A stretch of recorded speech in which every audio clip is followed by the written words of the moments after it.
We'd like to welcome you here inside of the old Greybull High School Gymnasium building here, now home to Greybull Middle School basketball. And finally, middle school basketball here on TPSN. A long wait, and these girls trading one net for another as we get ready to start the 2025 girls middle school basketball season. And just about 2 or so months away from the start of the, more like a month and a half away from the start of the varsity basketball season. It's a good little taster to get us going into the basketball season. I'd like to welcome you here inside of Greybull Middle School as the Bobcats get ready to take on the hosting Greybull Buffaloes. Well, the Thermopolis Bobcats A team coming off of that undefeated season in 2024, eventually winning the conference championship over this exact same team in the conference tournament in Cali. Now, that being said, the 2025 tournament will also be in Cali. Maybe that's an omen to how the season will go, but we have to play 16 games before that conference tournament comes up, and it'll be pretty much the same coaching crew with a little bit of an exception. Ashley Clear still your head coach for the Bobcats. However, Ryan Schaefer, now the assistant coach of the girls team. He was assistant coach for the boys team last year, as TJ Owsley has now since moved on to coach at the high school level. I believe I believe he's one of the assistant coaches for the varsity or for the high school girls basketball team now. And with that, we've also gotten told by the AD as well, Brandon Daramedia, that the girls team has had a little bit of help from the high school coaches too. So that coaching staff pretty rich, all things considered. The Buffaloes and the Bobcats getting ready to go here. We got rosters for both sides as Lydia Rios and Annabelle Wire, I believe, will be getting ready for the tip, and we are underway. Greybull wins the tip. By the way, that was not Wire. That was actually Mabry Schwann that was up there at the center position for the Bobcats. So something happened there with the Greybull Buffaloes. We didn't see the referee's signal, so the Bobcats will get the ball back here. By the way, we'll say this is a nice gymnasium, but it is a broadcaster's nightmare. You can see we are on the other end of the gym from where we were last year, as a pass intended for Peyton Vargas will go out of bounds. But normally we would have been set up on the other end of the gymnasium, but they unfortunately claimed the outlet before us. And even then, it's not exactly a great place to broadcast. As you can see, a lot of interference from the guardrails here. Like we said, this is a pretty old gymnasium. It was the Greybull Buffaloes' home for a long time until they got their new gym. I don't know when that was, to be honest with you, but trying to adjust our zoom here. We apologize, but underneath the basket, takes the shot. It's up and it's no good. Number 44, Mia Aguilar on the shot there. And a pass to the left side, takes the shot from outside mid-range, and that's going to be up and rebounded by the 24 of Josie Whaley. And a traveling violation as the Bobcats were able to get the steal initially, but Peyton Vargas moving one more foot than she needed there. Coming up to the baseline will be Kimberly Diaz-Rios. Takes the shot from mid-range and a foul, so that'll be the first, I believe the first foul of the game for the Bobcats. It'll be a shooting foul. And they're going to charge this one on the 12 of Mabry Schwann. She'll pick up, or sorry, check that. Actually on Sylvana DeVries, she'll pick up her first personal foul. First shot up and no good. Still scoreless for the time being as they send Josie Whaley to the line to shoot two. Another shot up, and that will be the first one of the game, as Greybull will take the lead 1-zip here in the first quarter. Up past half court. Crayley Williams to the far side. She'll get a bit of a messy pass to Peyton Vargas. Pivots, gives it off behind her to Schwann. She'll drive inside the key. That one's stolen away. And a loose ball. It's anybody's ball down on the other end of the floor. This could be a jump ball, and it will be. Pretty messy in terms of the possession so far. The Bobcats, just like last year, just getting a ton of steals here on this Greybull team. Good to see that the defense is just as stout as it was last year. Nothing's changed. The the graduating class number may have changed, but the defensive prowess sure as the heck didn't.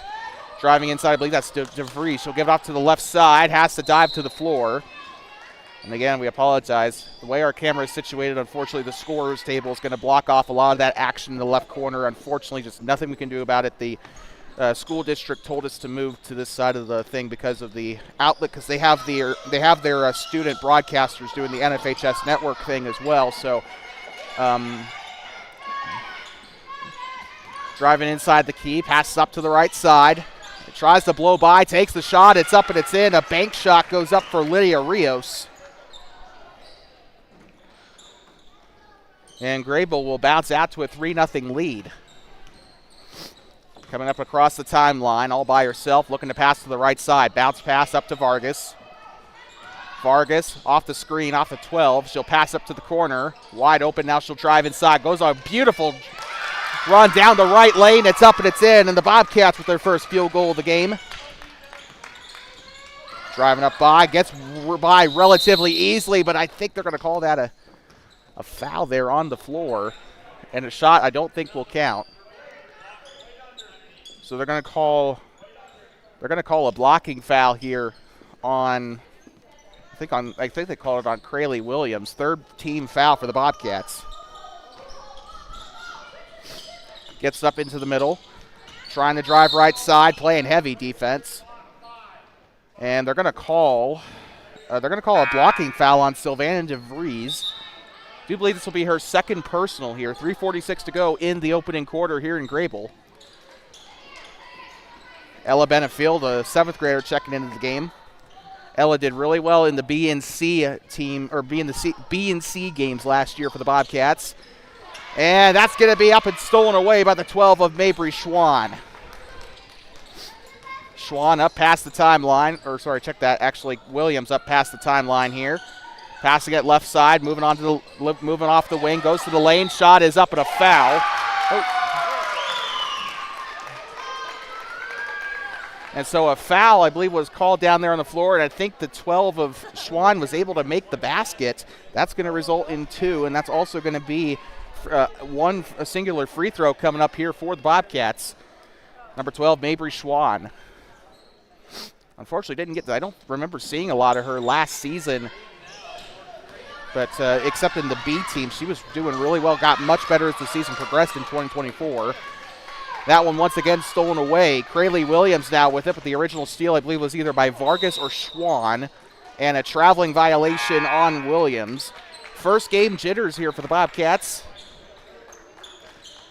There are a couple of schools that had their first game yesterday,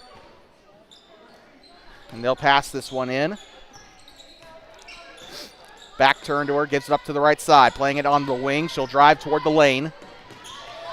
Bounce pass up onto the top of the key, or up into the bottom of the key here, underneath the basket, and that's going to be a contested ball and a jump ball.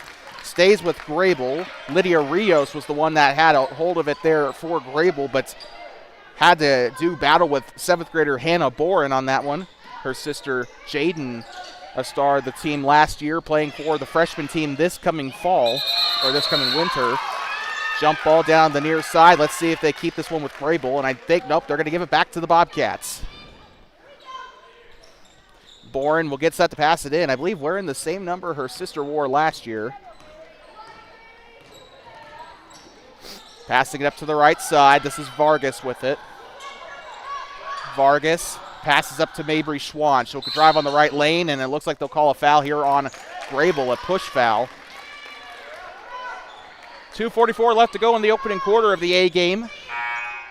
And they'll charge the foul on the 23 of Lydia Rios, her second personal, second team foul for the Buffaloes.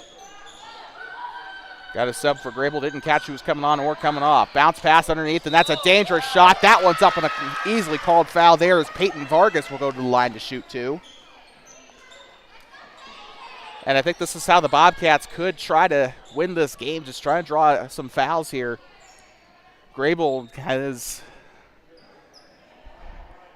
been responsible for 2 of these free throw trips. Thermopolis has only caused 1. Shot is up, and that one's no good. A bit of an older rim. That rim I have noticed in warm-ups, and I noticed this last year as well. That rim does have a little bit of a bounce to it. But that one, no problem there as she banks it in. So she does get 1 point out of it here. Greybull with another sub. I thought they put Aguilar back onto the court. We're going to get ready to inbound here. Number 24, Josie Whaley on the baseline here. Her point guard here will be, I believe, Selena Mendez. Driving inside the paint, kicks it out to the far side, and that's going to go out of bounds, out toward the away locker room. Intended pass to Mia Aguilar on the left corner. Boren will pass it in. Bobcats all by themselves here in the backcourt. No press from the Buffaloes. Passes left side. This is Ella Benefiel with it. She'll pass it left side. Big run to the basket. It's up and it's in for Mabry Schwann. Bobcats with the biggest lead of the day for either side. It's 7-3. And Greybull is going to use their first time out of 5. And with that, it's basketball season, whether you like it or not. And the Bobcats starting off strong. We'll be right back. It's 7-3. Cats lead on the road here in Greybull. You're watching middle school girls basketball on Two Basins Sports Network, the voice of the Bobcats.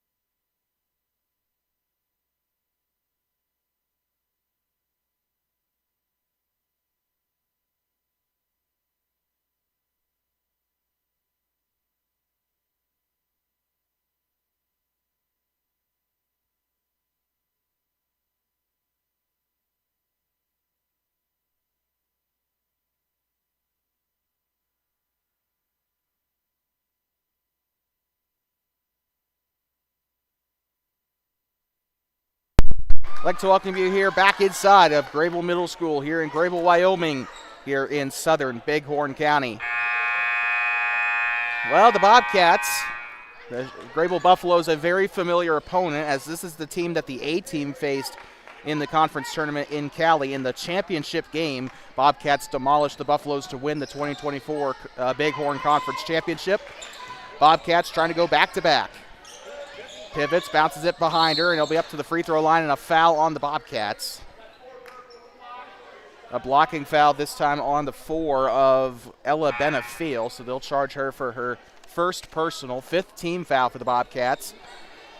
And I believe under NFHS rules from 2023 onward, it is 5 fouls per quarter that results in a bonus, and that, yep, there it is right there up on the scoreboard. First shot is on its way, it's up and it's in. Greybull's first score since that basket they scored in the first half of the quarter. On the free throws, by the way, is Josie Whaley. The shot is up and it's no good. They're going to give Greybull another shot here. It looks like one of the Bobcats had a lane violation there on the right. By the way, Greybull participating in the student refereeing program here. We actually talked to one of them before the game.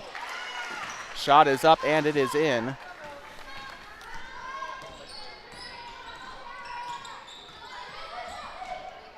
Up to the far side here.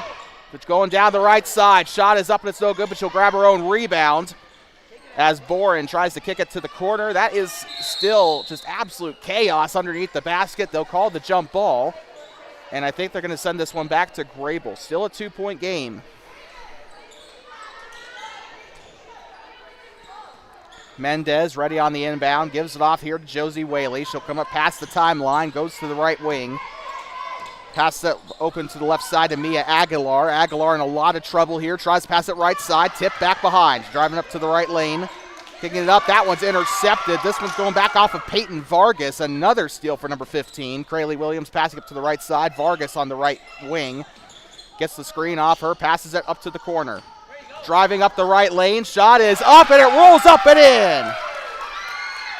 And a great shot there. We believe that was off of the 12 of Schwann. Driving up to the right lane here. Greybull trying to answer. That was going to fall up toward a very narrow side of the arena. And unfortunately, the Greybull Middle School court has a pretty big quirk, and that is how narrow the space is between the sideline and the wall. Makes you wonder how the old Buffaloes back in the day used to play a varsity game on this court.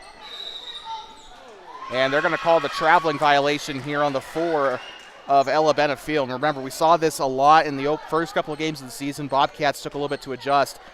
A lot of traveling violations to start the season and got better as the season progressed. That's just how middle school athletics is. Driving inside. It's going to be a shot up and no good off of Mia Aguilar. Defensive rebound by Benefiel. Her mom played in the rec league last year, so basketball runs in the Benefiel family. And she was a really good player last year on the B and C team. Got the promotion up to the B team late in the season. And she is only a 7th grader. Playing on the A team is pretty impressive. Shot is up and a foul. 23.6 to go in the opening quarter. And Peyton Vargas, Crayley Williams, they're going to give her a little bit of coaching there while the free throws ensue. 4th foul of the period for the Buffaloes. Shot is up and it's no good. This is Peyton Vargas, the 8th grader at the line. 23 seconds to go here. By the way, Greybull, bit of a change from last year. They have installed the shot clock here, or at least they're using it. Shot is up and it's in. I think they had it last year, but I don't think they used it. A little bit of chaos in the backcourt here, 10-5. Thermopolis on top. And a pickpocket again by Benefiel, and that's going to be a jump ball. It looks like one of the student referees is signaling to go back to Thermopolis, and it looks like that's what's going to happen. Hannah Boren's going to pass it in. Played on the C team last year for the Bobcats. Her sister, like we said, star of the show. I believe we called her the Bandit last year because of how many steals she had for the Bobcats. Let's see if she can, create that same effect here for the Bobcats this year. Up top, Greybull passing it in. Very shallow. Thermopolis playing a one-man press in the backcourt here, trying to create a little bit of pressure.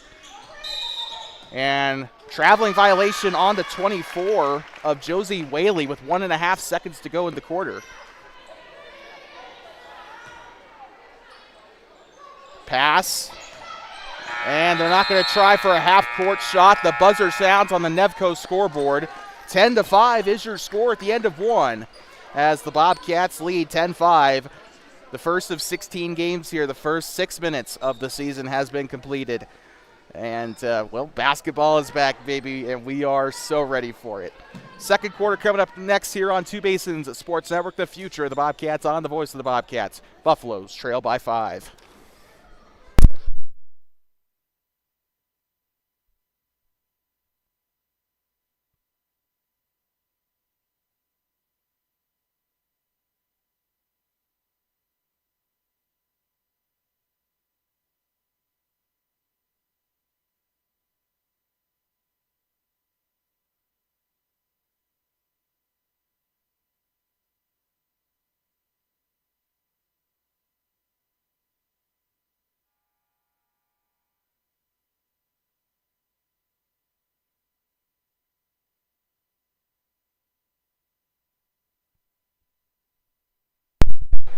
Like talking back here inside of Greybull Middle School, home of the Buffaloes, here inside of the old Greybull High School gymnasium. And, we were told not only is this place a player's nightmare, if you go out of bounds, you have a chance of getting a concussion with it, but it's also a referee's nightmare, as we actually talked to a student referee before the game, and he told us a story of a couple of times where he ran into opposing coaches telling them to get out of the way a couple of times. And it's also, you fight for space on this floor. There's not a lot of space between the grandstands and the court. Going to the near side, Ryan Schaefer there to catch it. Good reflexes there, but that is going to stay with Greybull. Second quarter underway here from Greybull Middle School. Don't forget, as we did all of last season, we'll be broadcasting the B and C games as well. You will not have to switch broadcasts for that. It will all be on the same broadcast. And so with that to the near side, that is going to be out. They called a backcourt violation on the Buffaloes. Moving up to the far side here, this is Benefiel. Screen set. She'll move to the left side, driving down the right lane. Shot is up, and they can't get it to go. And they're going to call a jump ball in the paint there. You can probably expect to see a lot of tie-ups at this level of basketball. We saw that a lot last year.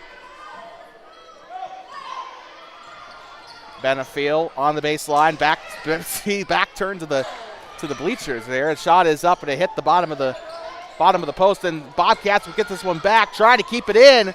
And an offensive rebound. Shot is up. Boren on the shot. That's another O-reb for the Bobcats. And they're going to fight for it here. 3-4 guys on it, and that is going to be a jump ball. 5:24 to go in the second quarter.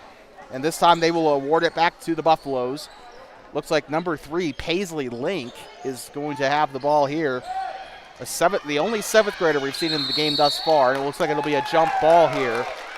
Bobcats trying desperately to win that ball, and the Bobcats, just like last year, like I said, doesn't feel like anything's really changed on the defensive end of the ball. Still as dangerous as ever. A very, very aggressive defense.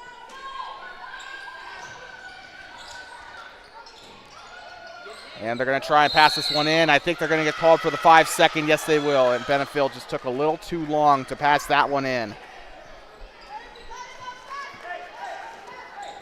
So it looks like now Paisley Link is going to pass this one to the near side. One-on-one with Benefiel. Now 2 in traffic, and it's stolen away. She has room on the breakaway. Up the middle. Shots up, and it's no good. Boren on the rebound. And they're going to fight for it again on the near side, and that looks like a whistle. More fans starting to spill in here. It was dominated by Bobcat fans earlier at the start of the game at tip-off. Now there's a lot more Greybull fans coming into this arena.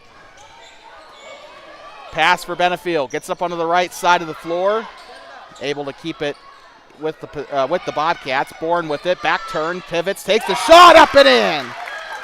Hannah Boren on the basket that time. I believe that will be either her first or second of the game. I feel like she scored earlier in that first quarter. Bobcats teeing up pretty good here on defense. They'll drive, and this one is loose and stolen away by Benefiel. And sprinting down court, takes the shot, a layup no good. And you can't really fault her for trying. I feel like she tried that layup from way too far out, though.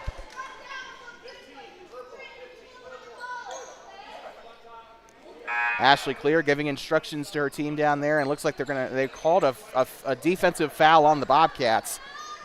Got subs coming in, by the way. It looks like coming into the game for the first time today will be 7th grader Amelia Johnson.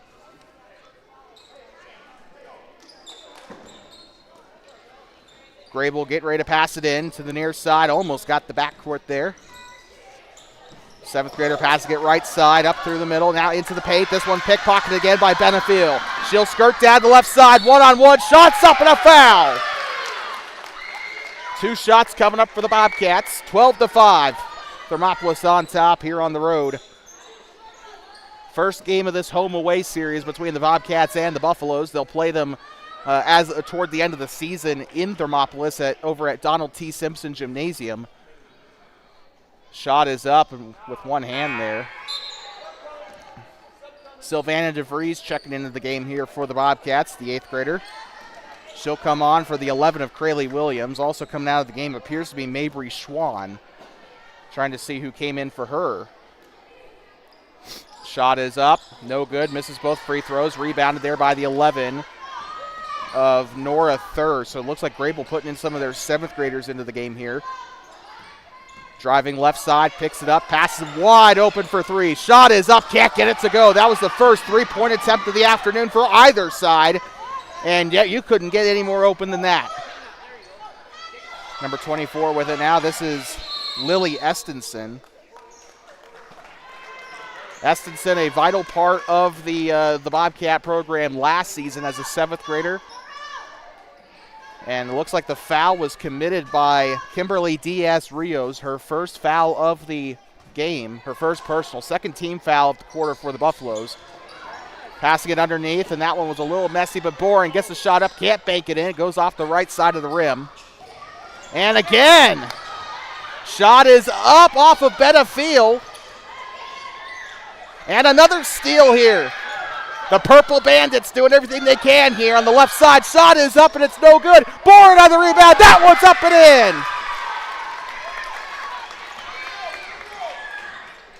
in. And the Bobcats just being steal machines here.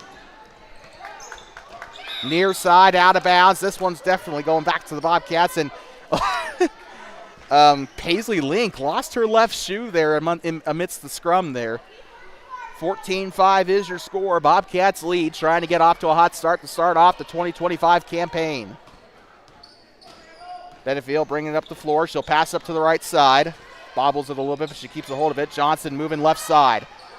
Puts her foot out in front of her, makes the pass here to the 5 of Sylvana DeVries, and a traveling violation. DeVries has been called for that a couple times today. 14-5 still on the board. No subs on this play. They'll pass this one in off of Diaz-Rios. Bringing up past the timeline will be Link. Loses the ball off of a pocket by Benefiel. This one will go out of bounds. It looks like they will give this one back to the...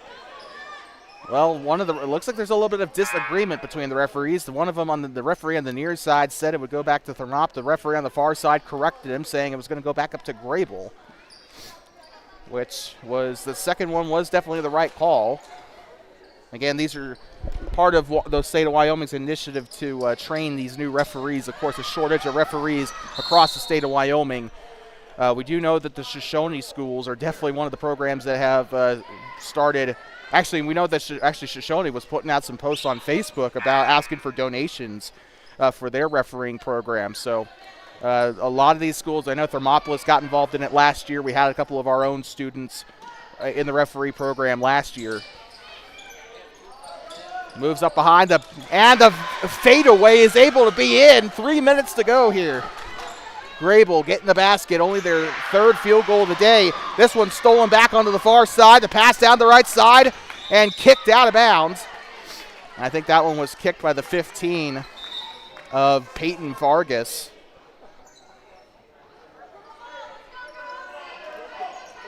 Hannah Boren there on the baseline. She'll pass it in. It will be Bobcat ball. I do think that should have been Greybull's ball, as it was kicked out by a Bobcat, but it'll be a dribble to the right side, and that one probably could have been called a travel. That one's up, no good. Boren on the offensive rebound. That one's up, and it's no good. Rebounded here by the 24 for Greybull, Josie Whaley. And Whaley's been having a whale of a game today. She's been easily the best one out there on the floor for the Buffaloes, alongside Kimberly Diaz-Rios and Mia Aguilar. Those three ladies have made a big impact here for the Buffaloes here so far today. Speak of the devil, Kimberly Diaz-Rios on the baseline going in for the inbound. That one's tipped and stolen away. Bobcats on an inbound steal. And that one's going to go right back here to Josie Whaley. Again, stolen back by Amelia Johnson. Gotta love middle school basketball, man. Far side, this is Amelia Johnson with it. Passes, takes the shot from way far out. That's the longest one of the day. Lillian Estenson on the basket. Very good job there by Estenson for the basket. And this one wide open to the 45 of Diaz-Rios. She took one from long range earlier in the game. Goes back door here to Whaley. Whaley pivots, looking behind her, gives it off to Diaz-Rios. Holds it over her head. It's tipped away by Benefiel, kept in bounds somehow by Diaz. Driving to the baseline, picks up the dribble, passes it behind her to the 44 of Aguilar. Aguilar in a lot of trouble here, stolen away. The 20 of Amelia Johnson in on the steal. Now here comes Benefiel to the near side, picks it up, passes down the left lane, has a shot. That one's up and it's no good. Rebounded by Nora Thur, the 7th grader. And here comes the 24 of Josie Whaley. She's going to try to get to the left side there to the 11 of Thur, and that is going to be a jump ball called toward that left block. So underneath the basket, Greybull will have an inbound as they're going to send KDR to the baseline here. Kimberly Diaz-Rios, KDR. Shot is up, way overcooked. That one's up on an offensive rebound. That one's up and no good. That will switch sides of the key here. Left side, 2-on-1 and a foul. Way contested there. Josie Whaley practically an automatic foul there. I mean, she was 2-on-1. I kind of knew that they were going to blow the whistle there. 2 shots coming up for Whaley. She's taken multiple trips to the line. I believe she is also the scoring leader today for the Buffaloes. 16-7 with 1:21 to go here. Shot is up and banks it in. And Greybull has gotten a scary amount of points off of their free throws today. And coming into the game, Hannah Bourne's coming off. Mabry Schwann's going to take her place there underneath the basket. Whaley on another shot. This one's up and gets that one to go 2 for 2.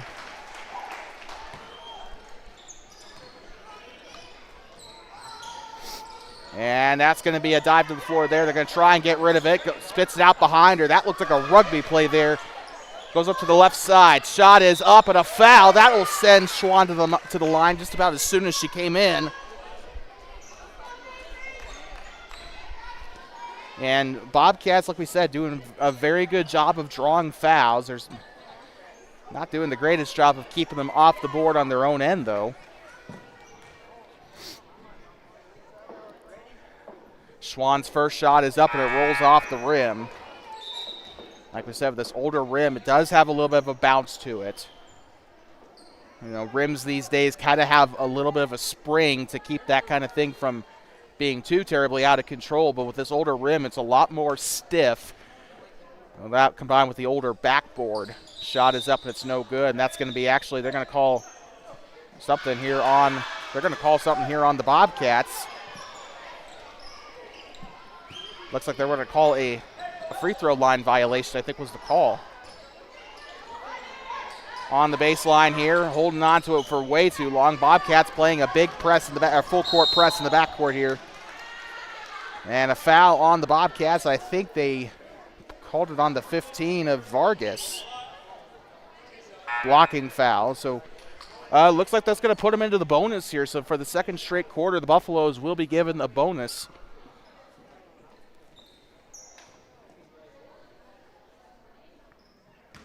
.103 left to go in the quarter. Shot is up, and it is no good. Bounces off the back of the rim.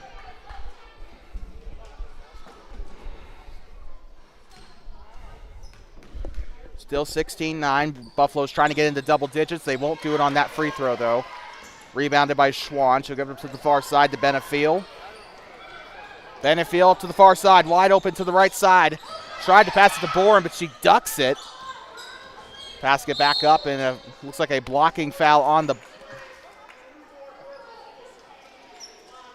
So a blocking foul on the Bobcats. We rarely see that kind of thing on the offensive side of the ball, and I don't think we saw it at all last year. But the Bobcats, a bit of you can kind of call that an illegal screen for the Bobcats. Picks it up, and looks like they're going to call that traveling. A surprise they didn't call a blocking foul on the Bobcats there. Could have made an argument for either or. But they will give the travel to the... They'll give the... And the fans are not happy. They sent the 20 of Julie Garcia to the sideline there. Ryan Schaefer was screaming at the top of his lungs. The Bobcat fans were also screaming to the referee. So that's a couple of possession problems that we've had today in this game. Shot is up and it's no good. But they originally called it purple ball, and then they summoned the 20 of they sent the 20 of Julie Garcia to the sideline to inbound the ball. So everyone was kind of confused there as to what was going on, me included. I was like, didn't you just call it a purple ball? 30 seconds to go here. Even worse, this is being caught on camera by 2 separate sources. So shot is up and no good. And the Greybull Middle School student announcers up there for the NFHS network, as well as us, although we'll be here all day. They'll only be here for the A game. Shot is up and it's no good, and that is going to be rebounded by Schwann. And she's just had a fantastic game today. There's just no way around it. Schwann to the left wing. She'll drive inside the paint. That one's up, and she takes a big hit there. Passing up to the right side to Benefiel and going around. And they called it on the Buffaloes. It looks like they got a hold on them there. 15.4 seconds to go here in the half. Here from Greybull Middle School, inside of the old high school gymnasium. Peyton Vargas, the 8th grader, in on the inbound. She'll give it up to Benefiel behind. One-hander here, looking like Brady there to the far side. Gets it up behind her. 10 seconds to go in the half. I want to say that this is Johnson now. She'll move to the left side, passes it inside. 3, 2, and a jump ball. They'll just let the clock go, and that is going to be halftime. Well, a very interesting first half of action to open out the season. Pretty low scoring, but that's what we expect from this from middle school girls basketball. Points are definitely a luxury in these types of games, and I think that's what makes them so interesting. 16-9 is your score here as we'll head in the start of the second half. Do not go anywhere. You are watching middle school girls basketball. The A game resumes in just a moment. We'll be right back. Bobcats lead at the half, 16-9. You're watching middle school girls basketball on Two Basins Sports Network. The future of the Bobcats here on the Voice of the Bobcats.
We'd like to welcome you back here inside of Greybull Middle School, home of the Buffaloes. The Buffs are currently trailing by 7 here to start this third quarter. They're not out of the locker rooms just yet, so Greybull is, but Thermopolis is not. 28 seconds to go in halftime here as the shot clock getting some use up there. I don't know. Like I said, I don't remember if they used it at all last year. But here come the Bobcats back out onto the floor. Probably not going to get any warm-up time, unfortunately, but don't forget, coming up after this, we got the B game coming up. The 6th and 7th graders, for the most part, mostly 7th graders, going to be taking, and also a handful of 8th graders as well. Annabelle Wire and Sydney Eplin, the only 8th graders on the roster. But yeah, all but 3 of them are 7th graders. The B team coming up after this, and then the C team, which is exclusively 6th graders with 1 7th grader. But the third quarter coming up here in this A game. It's been a fantastic game so far, and we're back underway. 12 more minutes to go in the A game.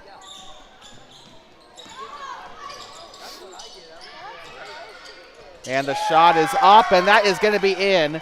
5:45 to go here in the quarter, and the first points already scored by the Bobcats.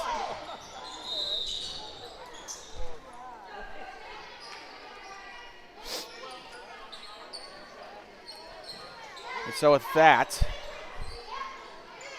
a foul is committed by the Bobcats. They're going to have the 24 of Josie Whaley come up to the line to shoot the 2. It looks like the shooting foul was on the 12 of Mabry Schwann, her second foul of the game. Shot is up and it's in. Greybull will break into double digits here. Shot is up, and that one's going to roll out. Rebounded by the 12 of Schwann, and here come the Bobcats, taking their time past the timeline. Here comes the 15 of, I wanted to say that's Vargas.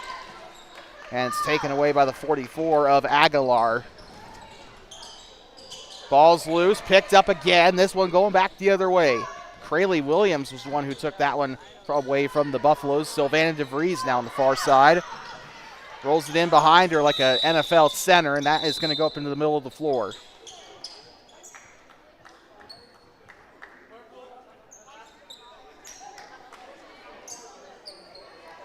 And I think they're going to call a timeout here, so we'll take a quick breather, and we'll be right back here for Greybull Middle School. Bobcat timeout.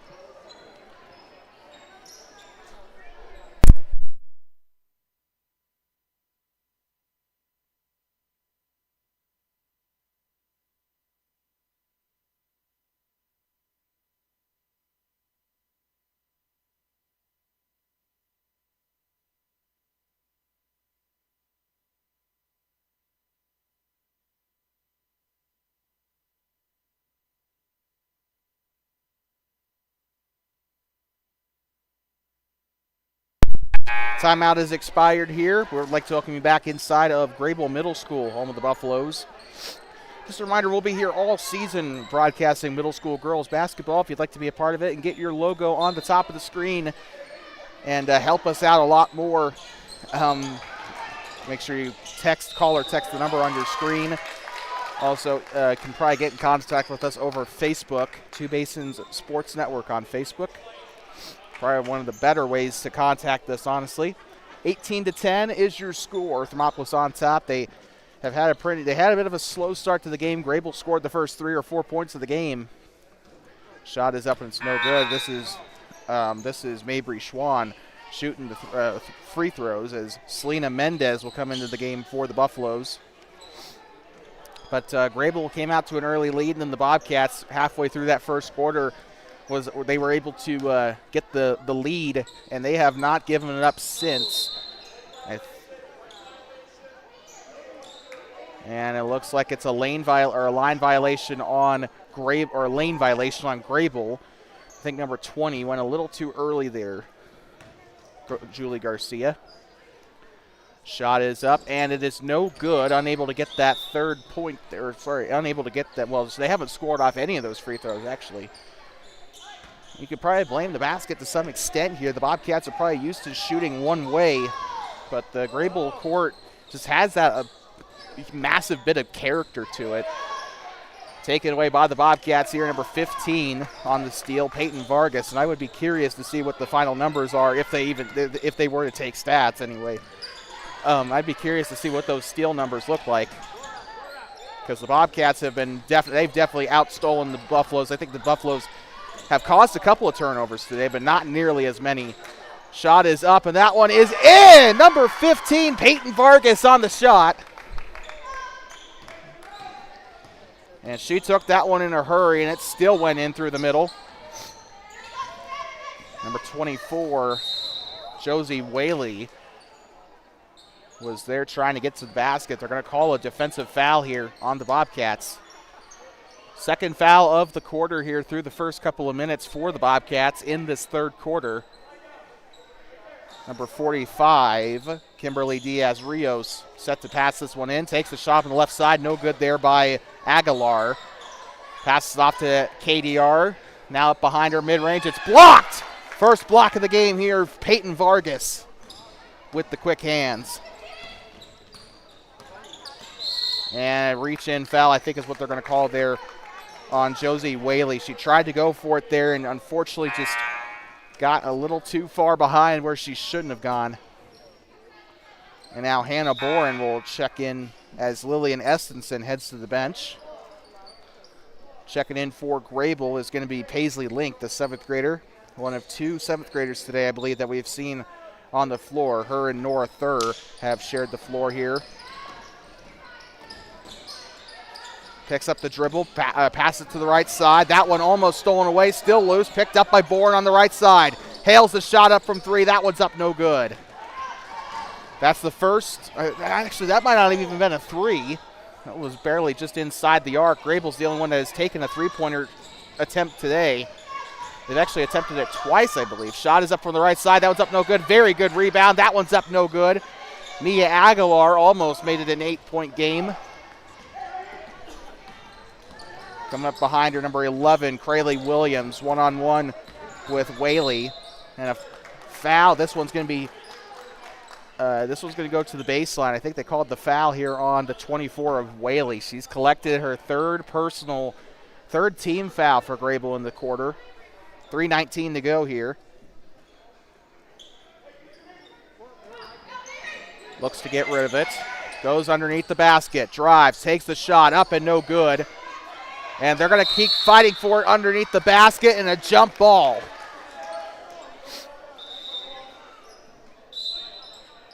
And so this is going to go back up to the Buffaloes.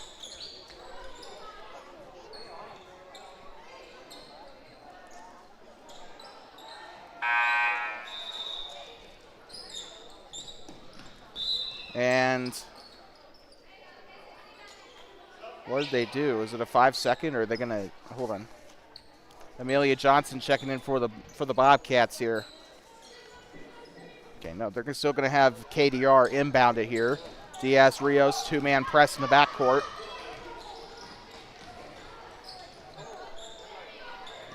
Driving right side, Kimberly Diaz-Rios holds it over, now gives up behind her to the 24 of Whaley. Now to 13, she'll pass it up left side, Whaley driving left. Back turn to her defender, kicks it out to the wing. She'll drive right side, goes up to the top of the key, now up to the elbow. Kicks it up behind KDR. Diaz-Rios picks up the dribble. Looks to go underneath to the 24 of Whaley. Takes the shot for the right side. It's up and it's in. And a very good offensive play there by the Buffaloes. Wide open to the rim. Shot is up. Can't get it to fall. That is the 20 of Amelia Johnson that took the shot there. And Johnson did really well in C-team competition last year for the Bobcats. I believe got some B-team reps as well. And we got a timeout. And looks like that will be the Bobcats' second timeout of the game. So we'll take a quick break and we will be right back. It looks like a full timeout. Bobcats still lead 20-12.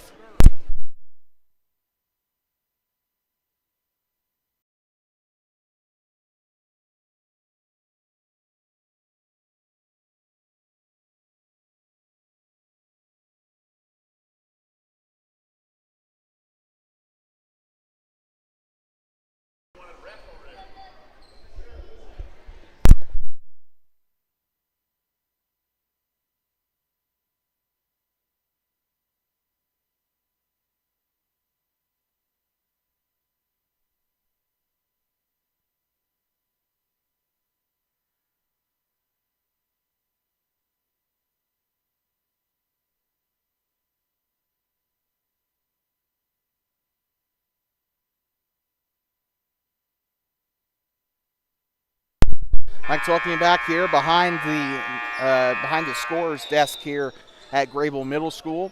2012, Buffalo's on top here, trying to get some momentum back here in this A game. B game coming up for you after this. But 8:27 still to go in this game as a whole. 2:27 to go in the quarter. Shot is up on the right side. It's up and it's in. Bobcats with a quick fire score. And Greybull going to try to counter here. Wide open to the middle here. 2-on-1, and that one's up, back up to Boren. I believe this is Sylvana DeVries with it now. And wide open to the right side. Johnson, shot is up and it's in. Amelia Johnson, the 7th grader on the basket there for the Bobcats. 2 minutes to go here in the third quarter. Bobcats already scoring more than what they've had to start the first half of the quarter here. Now down the left side. Shot is up. Mabry Schwann up and in.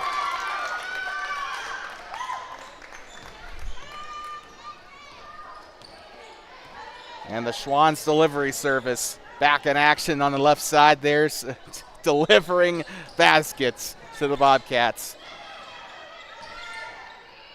Behind her looks to be DeVries there on the defense, and now that one's stolen away. Boren picks it up.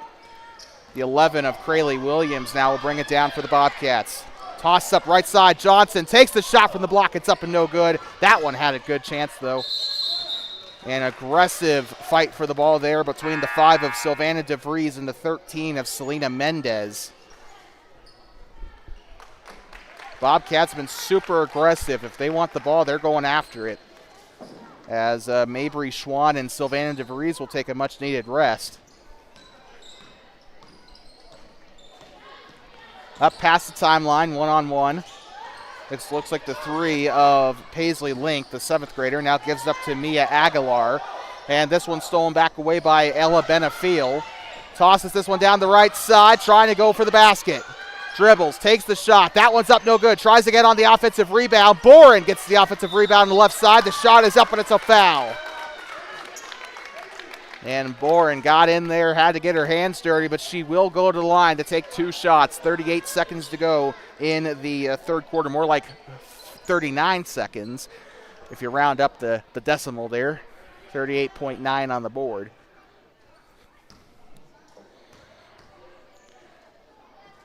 First shot on its way for Boren. That one's up and it's no good. Bobcats have been kind of hit or miss today on the free throws. I think they've only got 3 or 4 of them to go in today. Lines up the shot. This one's up and it's no good. Boren trying to go for the offensive rebound, but the final rebound was taken by the 23 of Lydia Rios. Passes up behind her, has an open lane to the basket. Shut down by Boren. Tries to tip it back. 23 seconds to go in the quarter. Lobs it up from mid-range. And this one will go out of bounds. And this one will go back to the Bobcats. I thought I saw one of them touch it, but they will give it back to the purple and gold. 18 seconds to go here. Passes up to the near side. Drives down the lane. Up through the middle. Picked up. The shot is up from the left side. That one's up and no good. It was Benefiel on the attempt. Or no, it was not. I apologize. 2, 1. And they will not get a chance to get it off. And uncharacteristically, the first 3 quarters, they have not tried for a last-second shot. Neither side has. So with that, we got one more quarter coming up. It's 26-12 at the end of 3. The Greybull Buffaloes trying to come back here in this fourth quarter. 6 minutes up on the board. We'll be right back from GMS in just a moment. A-game action resumes from Greybull Middle School here in southern Bighorn County, here on Highway 789 when we come back. 26-12, Bobcats on top.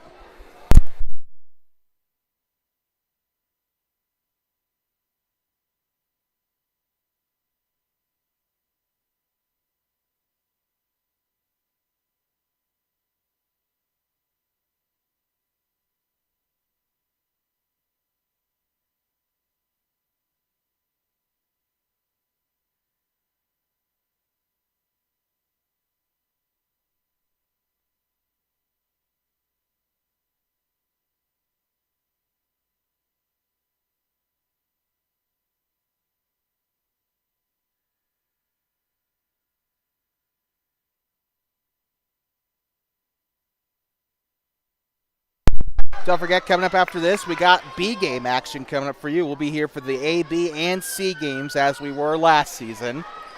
6 more minutes to go. Coming up in about 4 minutes and 30 seconds or so, we will give you our Two Basins Sports Network Player of the Game for this A game. Sailing over and a little bit of a shove there to the ground off the 24 as Ella Benefiel takes a bit of a hip check there. Bobcats with a 2-man press. They're going to call a foul. Looks like they're going to call the reach-in foul on Benefiel. And so they'll keep it with the Buffaloes. Link will pass it in for Greybull. Gives it off on the left side. Drives to the basket. This one's up and it's blocked. It was Boren in on the block there for the Bobcats. Drives to the near side, passes right. Picked up by Benefiel. Moving from the left side. Passes it up, Boren wide open at the basket. It's up and it's in. 28-12.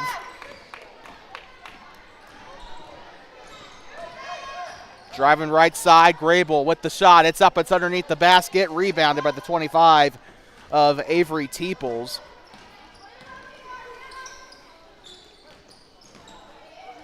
Her sister Lauren, currently a freshman at Hot Springs County High School, wrapping up her freshman year of volleyball. Also assumed will be playing basketball this winter.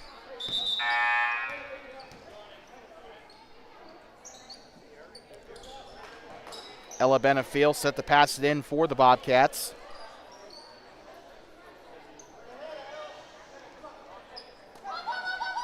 Passes it in near side. It's Boren. Bounce pass back up to Benefiel. Has a lane to the basket. Shots up and it was a bit rushed.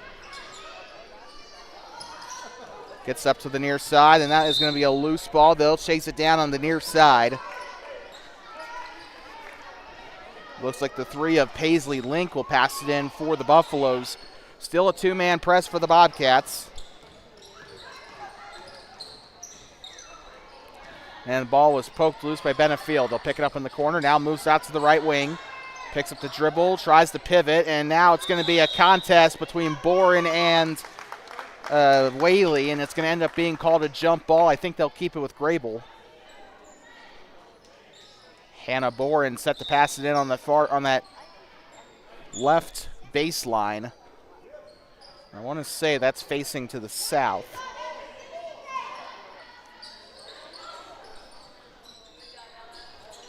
Going to the right side. It's off the backboard and no good. Driving up to the right side. Kicks it out to a bit more open space, but this is stolen away. Will they keep it that way? Teeples. Bounce pass to Benefiel. Shot is up from long range and no good.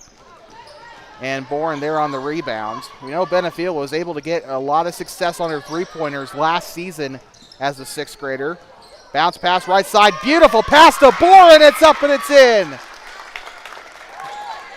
That pass looked like something straight out of varsity.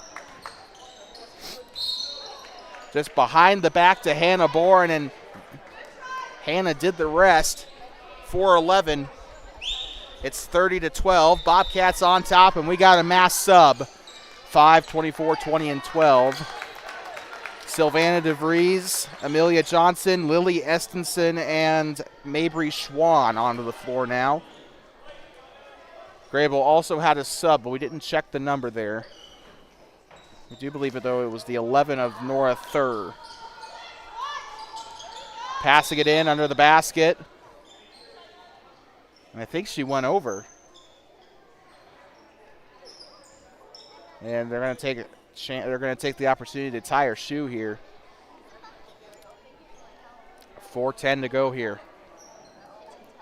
Wish I could tie my shoe that quickly. Good Lord. Josie Whaley passing it in. Shot is up from the left side. That one's up and it's no good. Mabry Schwann on the defensive rebound. And wide open down court, and that's going to go out into the hallway. Lillian Estenson was the intended target of that pass. She was wide open down the floor.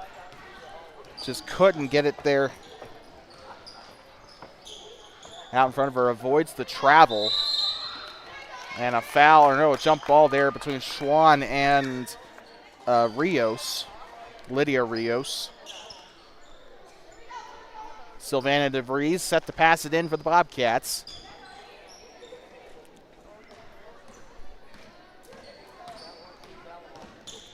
Picks it up, passes it right side. Schwann on the shot, it's up and a foul.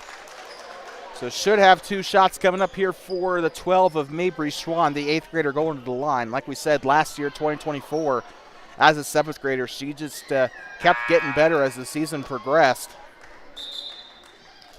Great to see her getting a lot of A-team reps here.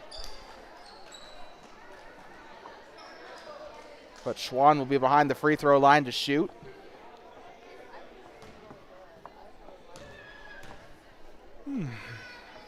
Shot is up and good.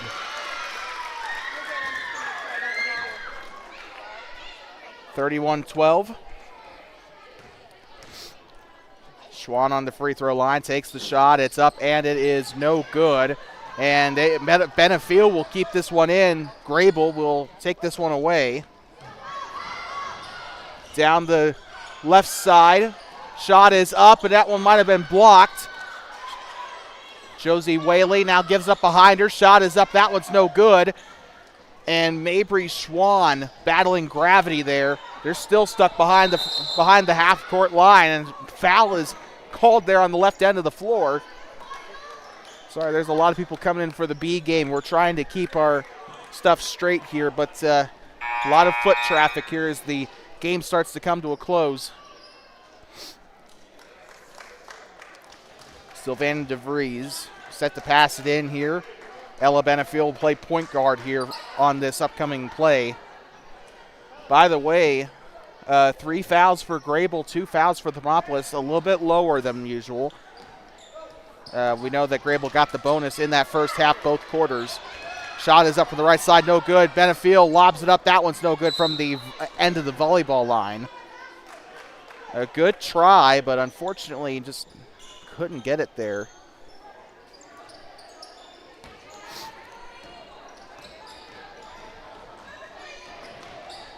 Passes up behind her, up under the wing, inside the practice key. Drives right side. Shot is up and a foul.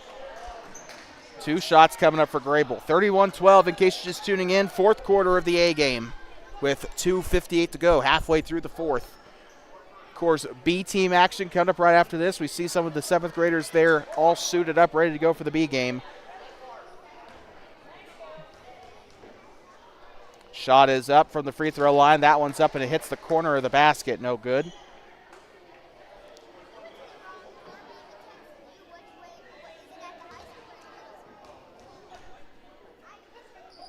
Shot is up and swish.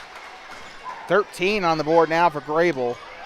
In a game where points have been a luxury. Shot is up from way behind. Grabs her own rebound. Angel Reese, eat your heart out. Shot is up and it is a foul. 2 shots coming up.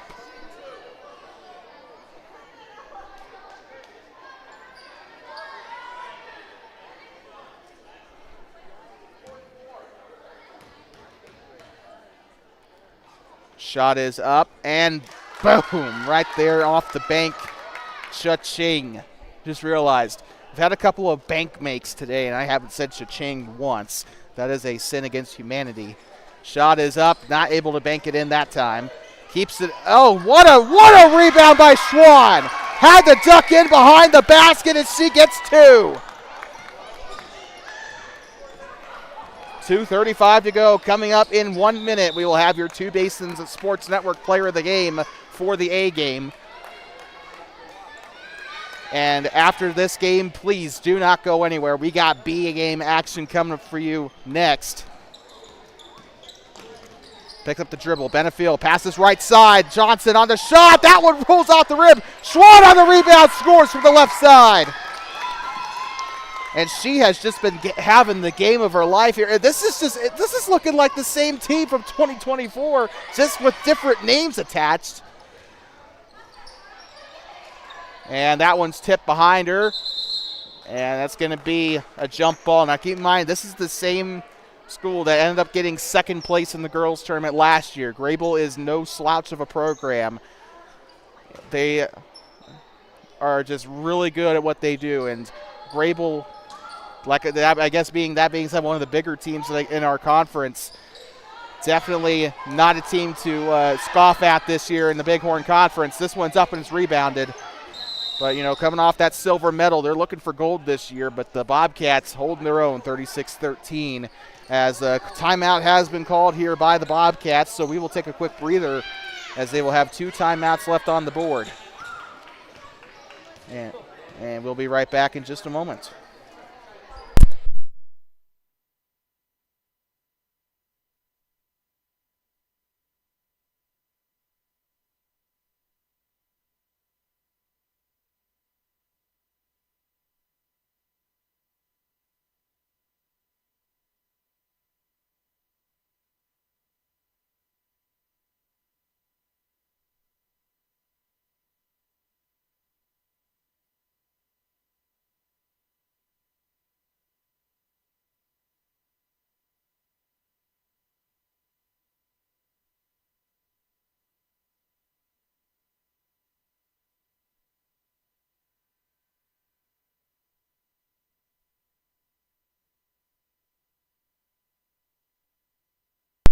I'd like to welcome you back here inside of Greybull Middle School, home of the Buffaloes.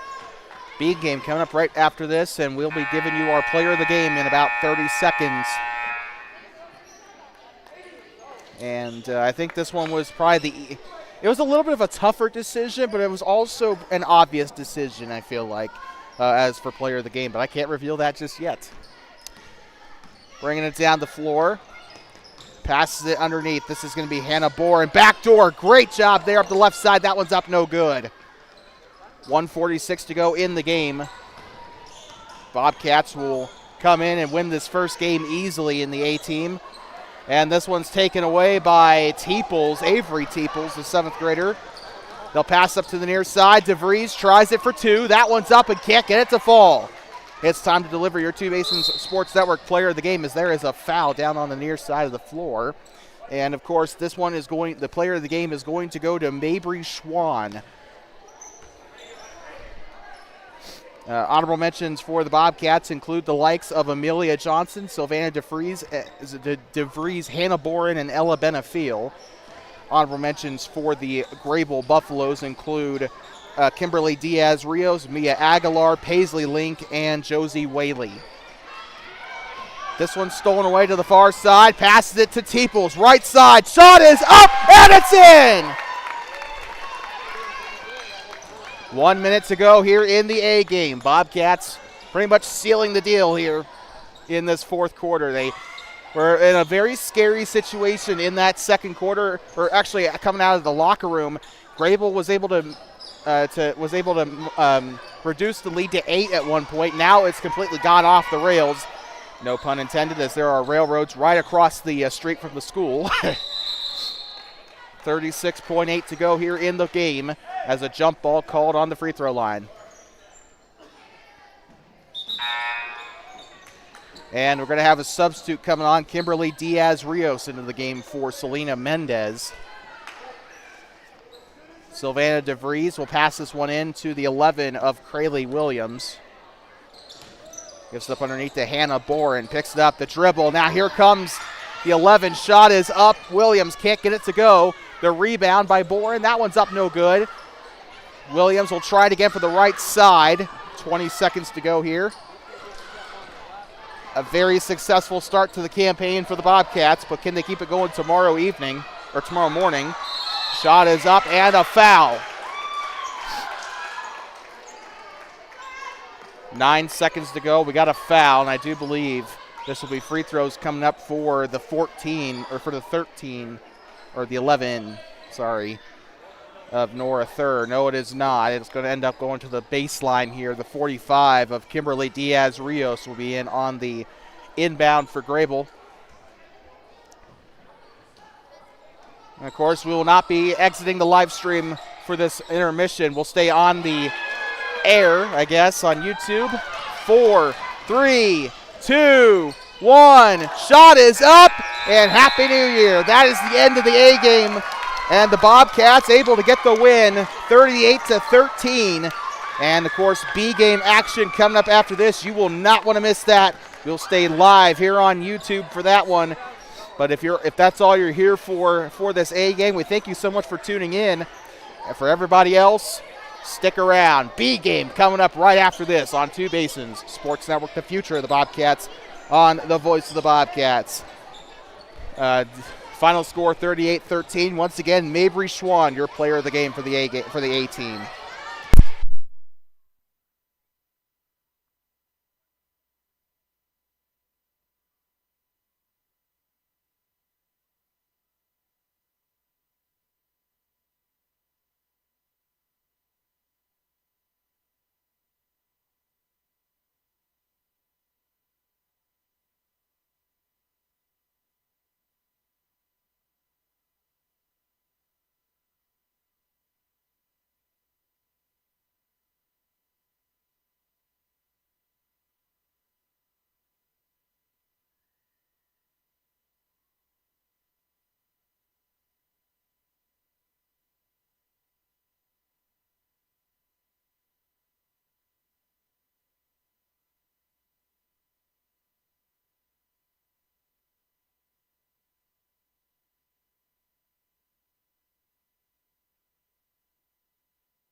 Like talking back here inside of Greybull Middle School here, home of the Buffaloes, as we get set to tip off for the B game here from GMS.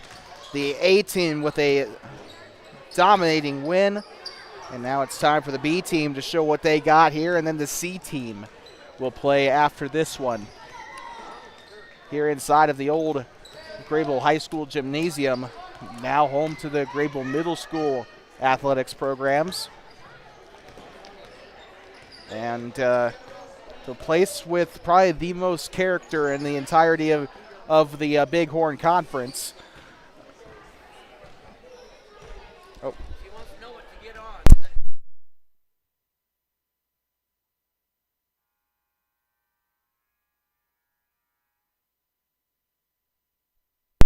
on. Sorry about that. But the place probably with the most character in the entirety of the Bighorn Basin Conference, as this place is, well, not only historic, but it's also just got a lot of character to it in terms of just how close you are to the action. This place barely about half a foot, I'd say, between the baseline and the wall padding, which means if you dive after a loose ball, you're probably risking a couple of broken bones, mostly in the facial area. But we're getting set to go for the B game here as the Bobcats try to continue what they started in the A game. And last year's C team is this year's B team. And a notable player on this B team roster, Jenny Daramidi, a sixth grader. Probably won't be seeing her on the starting lineup, but she's going to get some B team minutes here today, hopefully. She'll also be playing in the C game later this evening. 25 of Avery Teeples tipping off for the Bobcats here. And we're up and we are away. The Bobcats win the tip, and they'll start off immediately. Shot is up on the right side. It'll go out on toward the baseline. Reagan Schaefer was the one trying to chase it down there, and it'll end up staying with the Bobcats. Schaefer will inbound. A lot more fast-paced already. Shot is up from the right. It's up and it's no good. It's Sydney Eplin, the eighth grader, on the shot. Pretty fast-paced to start this game here, a lot more so than the A game. These girls getting after it quickly. Going around the back here, trying to dribble, goes off her front foot, and they'll go out of bounds. Good try for Peyton Cervantes, though. 5:36 to go here in the opening quarter of the B game. A team almost scored varsity points there. And it'll be a traveling violation on the 21 of Sydney Eplin. Eplin, among the two eighth graders on the roster, her and Annabelle Wire are the only eighth graders on this B team roster. Everyone else is either a seventh grader or, in the case of Jenny Daramidi, a sixth grader. A push on number 13. I think they said 13. That is Annabelle Wire. So she'll get charged with her first foul of the game. We know she was a little bit of a foul magnet last year, but she also was definitely the most aggressive player on the B team last year. Shot is up from the right side, up and in, and it is a bank shot for the Buffaloes. So a good start to the game there for Greybull. Annabelle Wire moving to the right side. Shot is up, goes off the that was not Wire. That was Sydney Eplin. I apologize. They look pretty similar, so I do apologize for that. They both got the double braids going on there, so I do apologize for that. Down the right side, picks up the dribble, gets up to the back. Now here comes the 11 of Thur. Got a lot of minutes in the A game, and dive into the unfortunately the 3 of Paisley Link almost demonstrated what I was talking about the potential to break your face in this place, as she almost went head first into the wood there.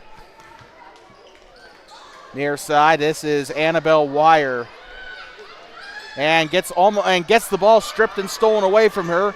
Gianna Fajardo now going down the near side. She'll pass up behind her to Christina Lopez. Lopez gets it up back, and Annabelle Wire on the steal. Just came in there like Oh, good Lord. Who's that guy for the Jags that keeps getting those interceptions? I forgot his name, but that's beside the point. Shot is up for the right side. Wire tries to go for the rebound. Didn't quite get in there the way she needed to. Peyton Cervantes was there on the defensive rebound for the Buffaloes. Going around the right wing, gets herself onto the lane. She'll pick up the dribble, and she will look to pass to the middle. Shot is up on the right side, and a shooting foul as Peyton Cervantes tries to go for the shot.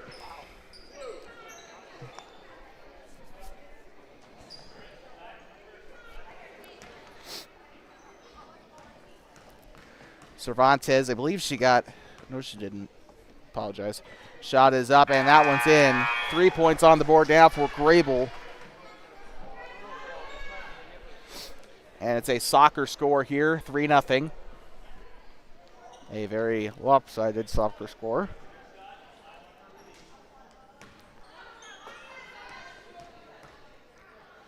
Cervantes with her second shot. That one's going to fall underneath the basket.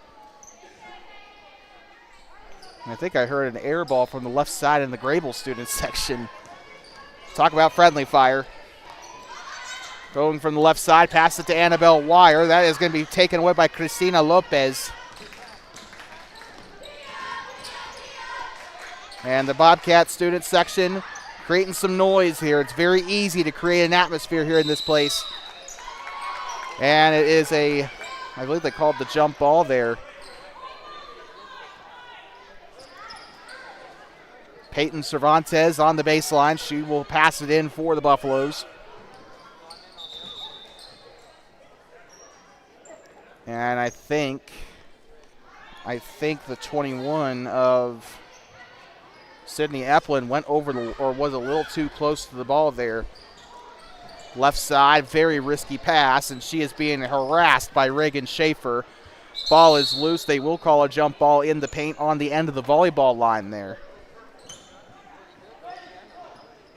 Bobcats will get this one back. Schaefer, the 7th grader, on the baseline. She'll pass it into Sydney Eplin.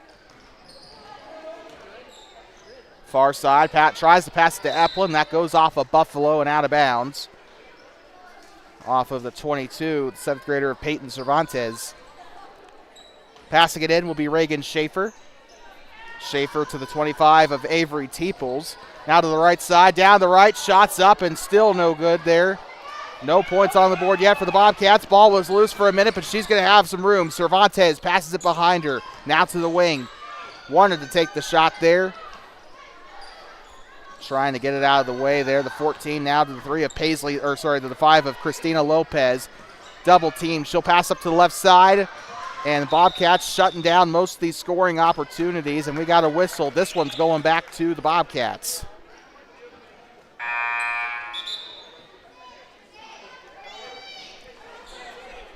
And looks like they're going to have Reagan Schaefer pass it in now. Looks like checking in will be J.C. Worley. That's a name I don't think we called at all last year.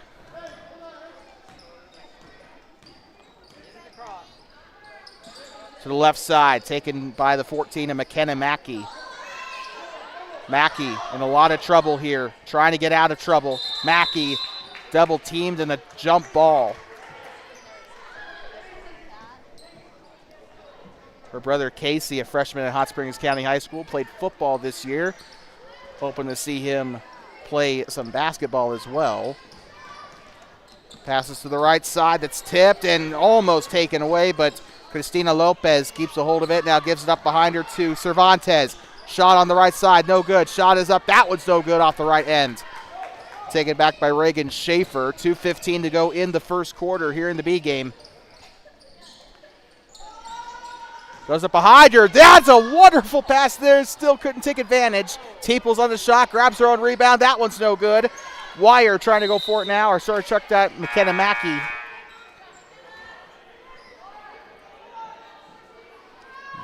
That was McKenna Mackey that tried to go for the rebound there. Annabelle Wire is just a digit behind her, though, on the jersey number.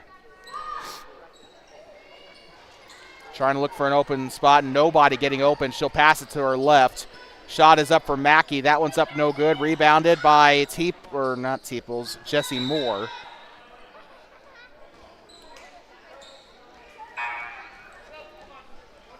Got one coming in for the Bobcats, number 34, Emily O'Rourke. Another one of those players that got a lot better as the season progressed. Was only a 6th grader last year. And a jump ball. This one's going to stay with Greybull.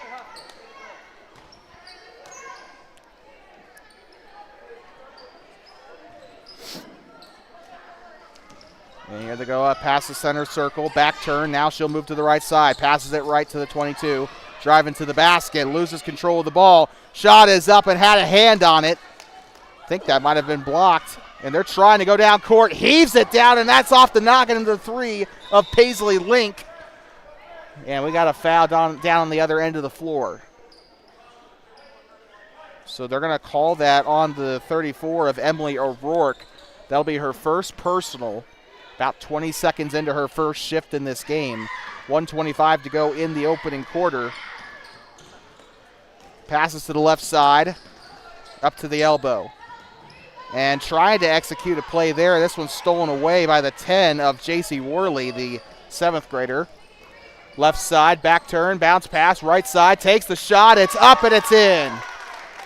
Finally, 7 minutes into the first quarter, the Bobcats will break the scoreless streak. It is 3-2. Still a soccer score here in Greybull.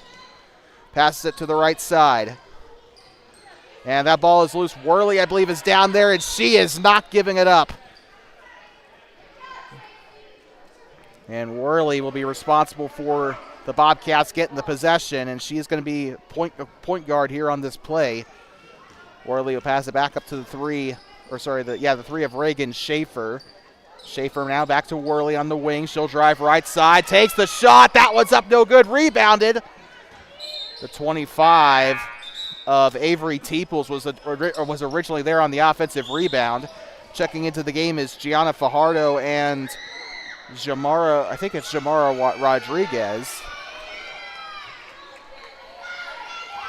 Bobcats leaving them alone there on the other end. 34 seconds to play. Bobcats getting loud here. Gets it up behind her, loses control of the ball, and steps out of bounds.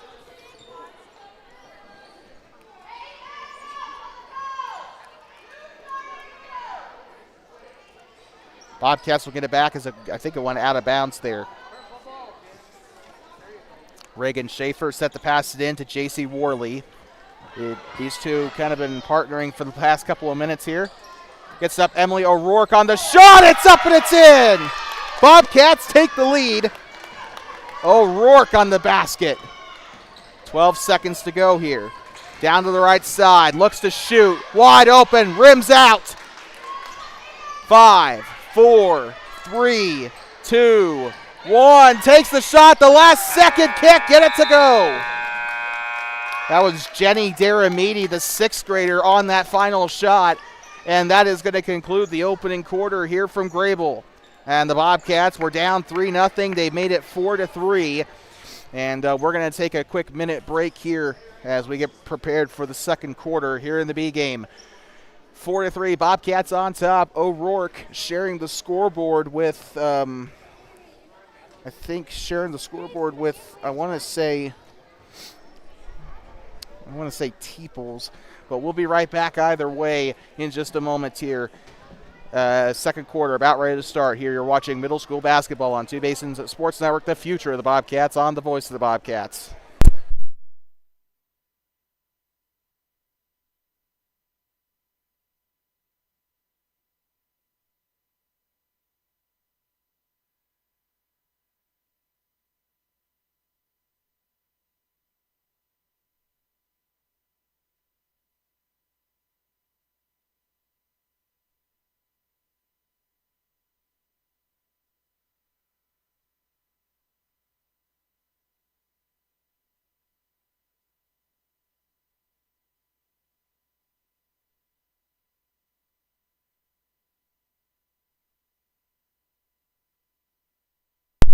I'd like talking you back here inside of Greybull Middle School, home of the Buffaloes. B game action from GMS as the Thermopolis Bobcats challenge the Greybull Buffaloes. A team won by a landslide. B team trying to make the TMS program 2-0 on the day. They'll play Rocky Mountain tomorrow in Thermopolis, another Bighorn County team. A little bit of a loose ball. That one's stolen away. Coming back around the other end. Wide open. Takes the shot. That one's up. No good.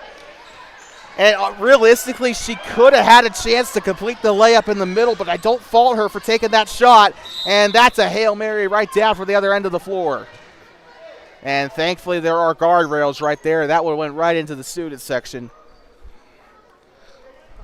4-3, 5:36 on the board here in the second.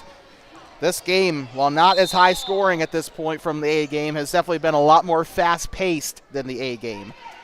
And these girls making a lot of quick passes, a lot of quick plays. Unfortunately, whether that's a detriment, I'll leave you to decide.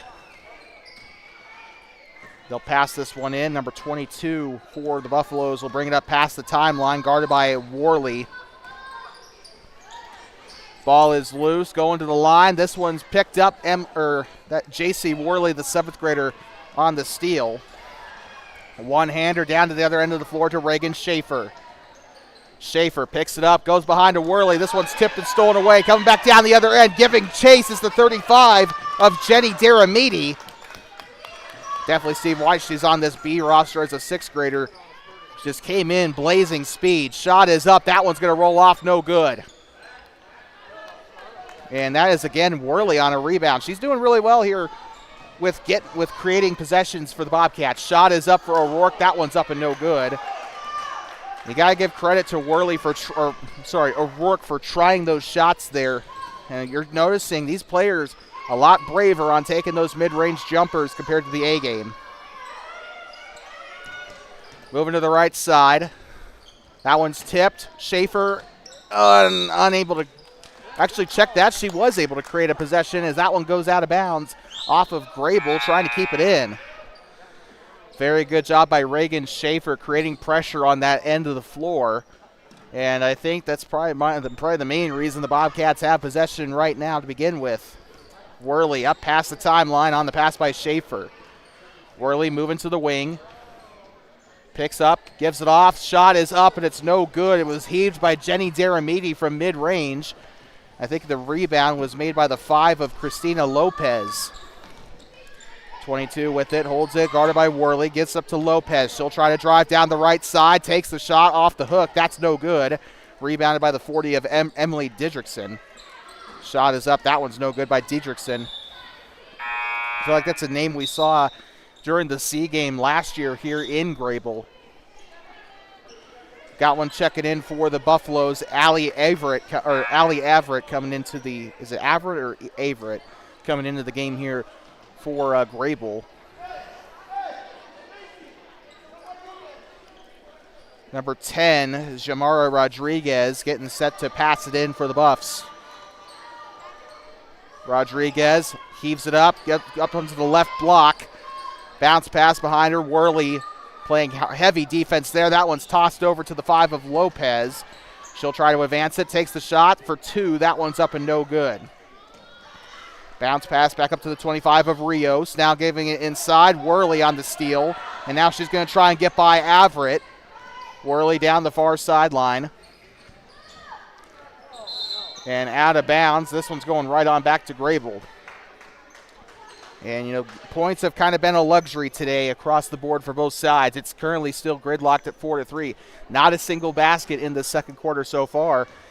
And with that knowledge in mind, you know that you're probably not going to get a lot of baskets today, so you need to try to control those possessions best you can. You're not going to have very many of them.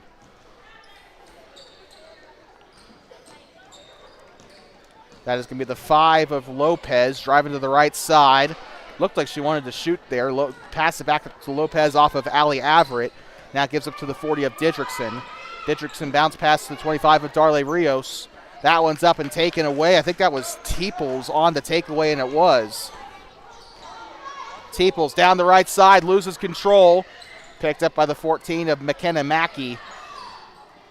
Mackey picks up the dribble. Gives it up now to Mackey. Takes the shot from the elbow. That one's up no good. That had a chance to be the first field goal from outside the box today. Didn't see any in the A game. It was mostly a paint game. down the right side, picks up the dribble. Now back up to the 40. Takes the shot from the free throw line. That one rims out. Good shot by Diedrichson. I believe she had one earlier that almost went in the same way. That one's up from behind the free throw line and no good. That one goes below the basket and out of bounds. 2:15 on the board here on the Nevco scoreboard.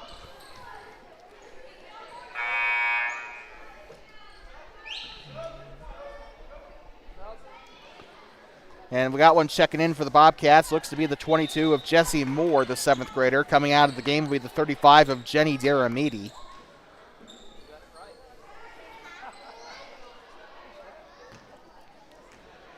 By the way, Daramidi, the only 6th grader on this B team roster.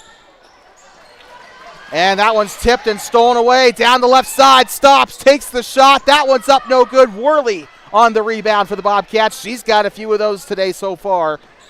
Down the far sideline. Has her back turn, looks, picks up the dribble and passes it left side to Mackey. Mackey back up to Worley, down the right side. And out of bounds, trying to give chase to it was Jessie Moore. Looks like this one will stay with the Bobcats as they deemed it touched by the Buffaloes. 1:49 to go in the second quarter. And what's been a very exciting B game so far. Eplin into the game now for the Bobcats. Coming out is Mackey.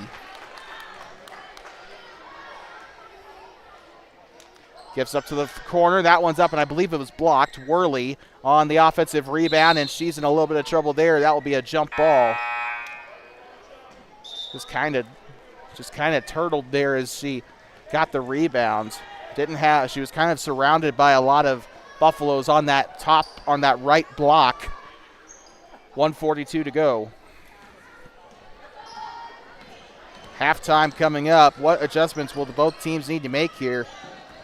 Driving down the right side, bounce pass up onto the volleyball line. Now giving it back up to the block. Goes to the right side, loses her footing. And it's going to be a fight for the ball between Worley and Cervantes. And Worley was willing to rip someone's shoulder out just to get that ball. And now passing it in is going to be Sydney Eplin. She'll give it up to J.C. Worley. Worley's been playing point guard the entirety of the second quarter here. Pass it right side to Sydney Eplin. Down the right side. A floater. That one's up and in. And that'll break the seal here in the second quarter. Nobody had scored up to this point in the second. That is no longer the case with the score by Eplin. Picks up the dribble. Takes the shot. That one more like a pass, but that one's going to go to the 25 of Teeples. Worley moving it up past the timeline. This one stripped and stolen away. Someone pressed the buzzer button on accident. Down the right side. Shot is up and it is in. Peyton Cervantes on the first score of the quarter for the Buffaloes, and we're right back to a 1-point game. Tossing this one up to Avery Teeples. She'll go down the right side. Back turn, loses the ball.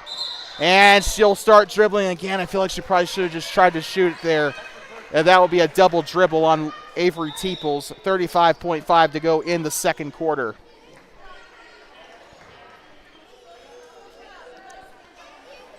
Looks like we got a timeout called for the Buffaloes, and also we have an injured player as well. J.C. Worley was wincing in pain as she came off the floor.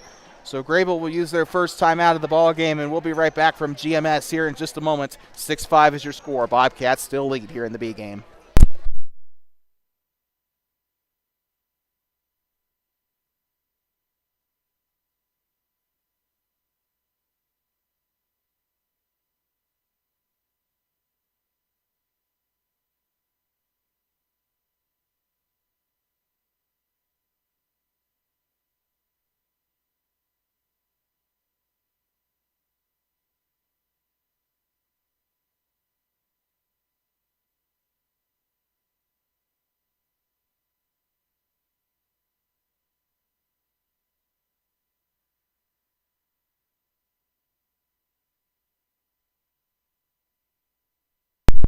Coming up after this, we got some halftime coming up for you. A little bit of a much-needed breather as this game has just been nonstop action. The scoreboard not telling the full story.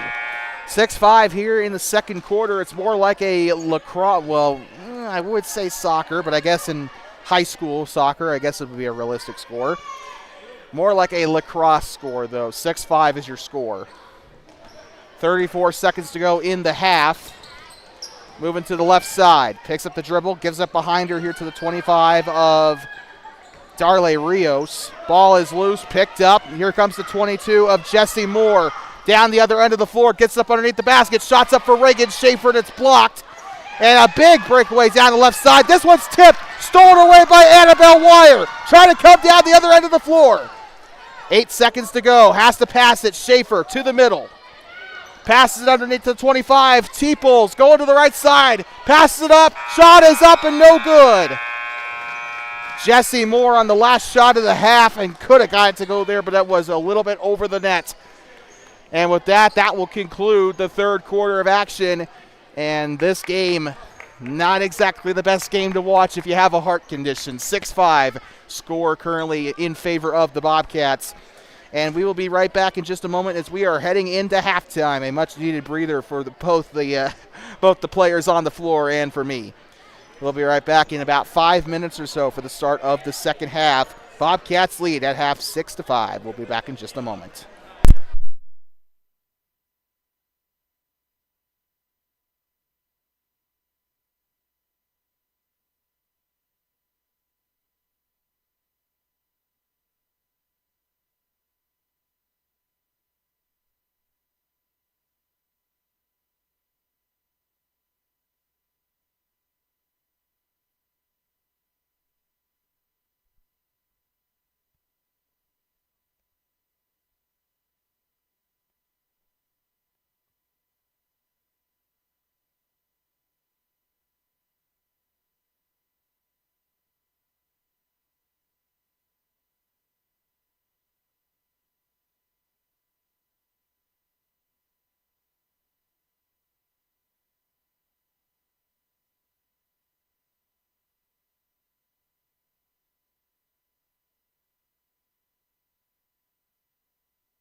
Let's talk you back here inside of Greybull Middle School, home of the Buffaloes, as we get set to start the third quarter of our action here in the B game. We're halfway through our live stream, as the C game will be coming up after this game. We hope you'll join us for that. Thermopolis Bobcats and the Greybull Buffaloes taking on each other here in B game action. A game about a 25-plus point shellacking by the Bobcats. It was a close game at half, but the Bobcats found the energy and pulled away in the third, and especially the fourth quarter, and just did not look back. The player of the game in that A game was Mabry Schwann. It'll be a little bit more difficult so far to determine a player of the game for this B game, as it's been pretty low scoring for the most part. However, a couple of shout outs to give. Annabelle Wire, the most aggressive player out there on the floor today. She's done fantastic. J.C. Worley and Reagan Schaefer have been a good tandem all game so far. Let's see if they can continue to bring in some opportunities on the offensive end of the floor. Also, the likes of Emily O'Rourke and Avery Teeples have also been on top of their game. Teeples has scored a couple of baskets today, and so has Emily O'Rourke. Jenny Daramidi has also been playing as advertised here as well in her proper middle school debut. She is only a sixth grader. We expect to see a little bit more of her in the C game, but she's been doing good in the B game so far. And of course, if you're a sixth grader playing on the B team, you have to have some kind of talent, right? I think that goes without saying. But she has been doing. She hasn't. I don't think she's scored yet, but she did put up a basket toward the end of that the end of that second quarter. Third quarter underway here from Greybull. 12 more minutes to go in the B game. Halfway through our middle school action here from Greybull. That one pickpocketed, stolen away. It's Wire down the far side. Just like last year, she was really good at stealing last year. Unfortunately, she also had a bit of a reputation for stealing, going on breakaways, and just being unable to finish at the rim. Hopefully she got some of that sorted out. And there they go. Shot is up. That one no good. Tries it again. That one's up and in. I believe it was Teeples on the basket that time. Just a fantastic job on the rebound and putting it in. 5:19 to go in the third. Ball loose again, and Schaefer's going to pick it up on the end of the court. Passing it here. Teeples on the right side, and this one's coughed up here to the three of Paisley Link. Played a lot in the A game. And so far, she's been doing pretty well for herself. I don't know if she's scored in this B game yet, but... And Greybull trying their best to get away from this dangerous Bobcat defense. 8-5 is your score here, and they are Annabelle Wire just absolutely hounding her. And Greybull forced to take a timeout there. That'll be their second timeout of the game. We'll be right back from Greybull Middle School in just a second.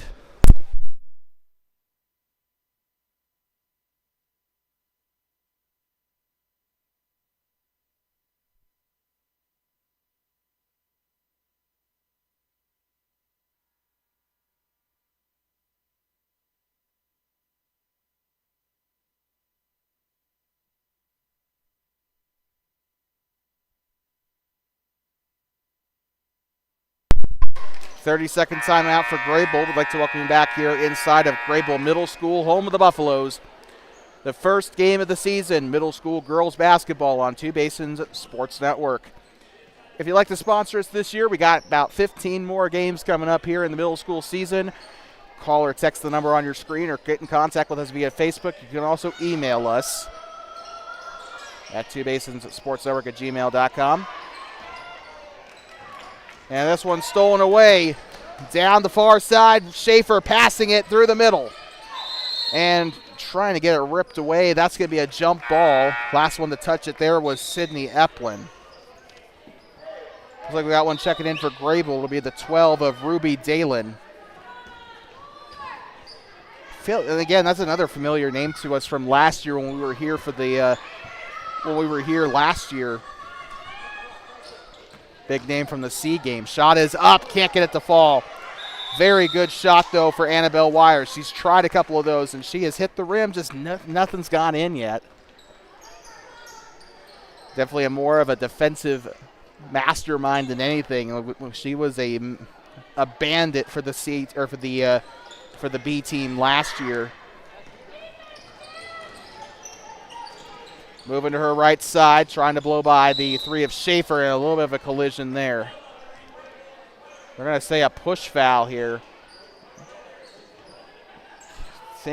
Push foul on the three of Schaefer. Her first team as well for the Bobcats. A lot more disciplined in this game compared to the A game. Picks up the dribble, tries to pivot behind her, and they're going to say a foul. The far side referee said jump ball, but the referee with the gray hair said it was a jump ball. But they're also going to give Bobcats a foul. It'll be Schaefer with her second foul of the game. Back-to-back fouls called on her here. Greybull trying to get a play going from the baseline. Takes the shot. It's up and can't get it to go. Teeples on the defensive rebound. To the near side. This is Eplin with it. Shot is up, and Eplin, I think, has a basket on the evening so far.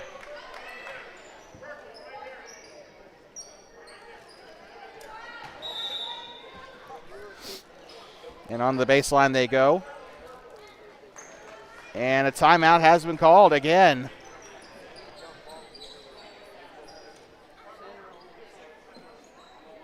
And I think they said purple. So that is going to be Thermopolis using their first of 5. We'll be right back in just a moment.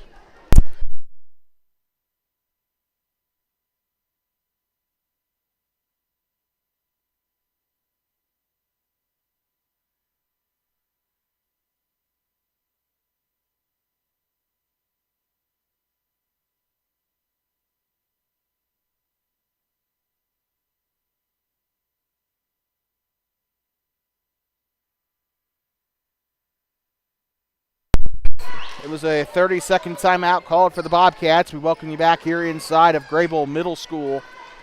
This gymnasium, the former home of the Greybull High School Buffs back in the day, way back in the day. Tries to inbound it to Lauren Teeples. She'll pick it up near side and goes in between the legs of a Greybull player, but it's still stolen away. It was a good pass, but just nobody there. Picks up the dribble, passes it behind her on the left wing. Tries to penetrate through the free throw line. Now onto the right lane. Spins, gives it back, and it looks like they're going to call another foul on the Bobcats. I think that time it was also Annabelle Wire on a push. Yep, it was Wire, her second personal, the third team foul for the Bobcats in the third quarter. Gives it inside. Shot is up. Can't get it to fall. This one rebounded. And they'll go skirting down the floor, down to the right side. The pass. What a pass! Teeples in for the basket.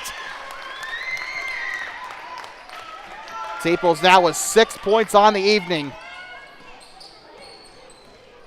She is responsible for 60% of the points tonight by the Bobcats.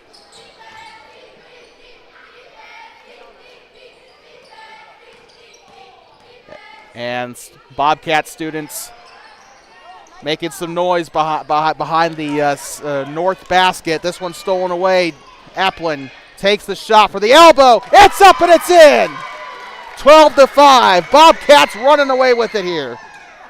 Greybull getting a little ahead of themselves there, and that one's going to go through the 5, and this one's stolen away by Eplin down the right side. And they're going to say double dribble here on the 21. That's going to go right on back to Greybull, but great job by the defense taking advantage of some of the miscommunication there by the Buffs. Peyton Cervantes is going to pass it in here. Now here comes the 3 of Paisley Link. A foul on Schaefer. This will be her third foul, I believe. 2:38 to go in the quarter.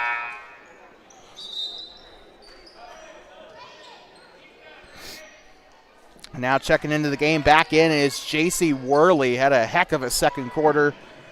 Let's see what she's got up her sleeve here. Also checking in is McKenna Mackey and Emily O'Rourke. O'Rourke back into the game. I believe she had a point earlier in the game. She was the second one to score for the Bobcats. O'Rourke with it. And this one, check that. Nope, never mind. It was a 12. Down the right side. Shot is up and a foul. Good job by Avery Teeples, though, getting her hand up.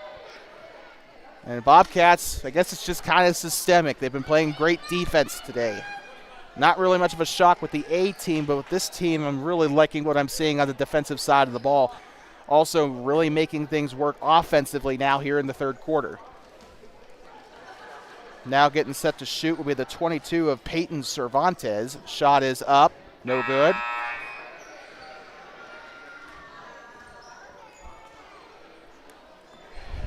Greybull still in single digits here in this game.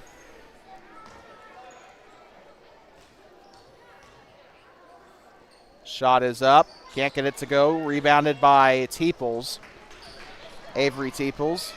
And now here comes the 10. Now to the right side, passing off to the 21 of Eplin. Eplin back up to Worley. Worley in a big defensive stand there by Greybull is going to give it back to them off the jump ball. It was in a 3-on-1 situation.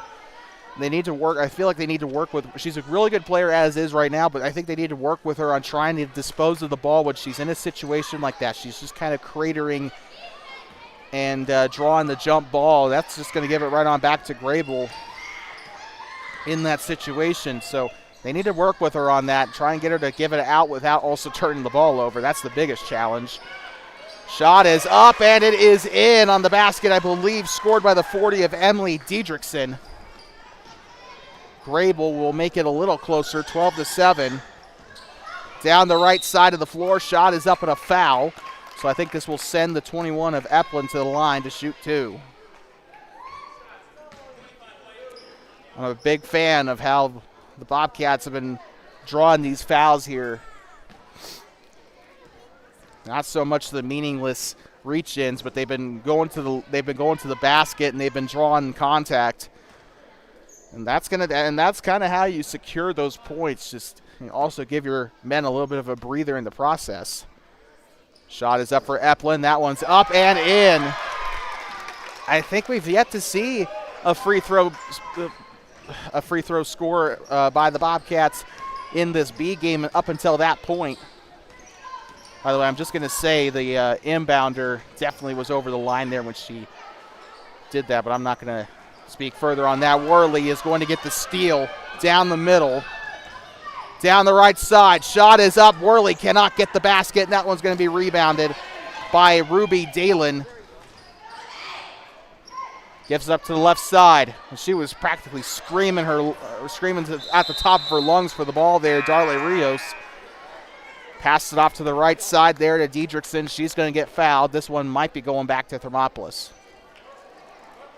And it will. They're going to send McKenna Mackey over there, the 7th grader, to inbound, and then she'll give it up to Worley.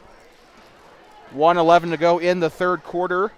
Gives up to the near side and intercepted all by her lonesome. Down to the right side, takes the shot, can't get it to go. Offensive rebound, that one's up and in off of Paisley Link. Her first points of the game.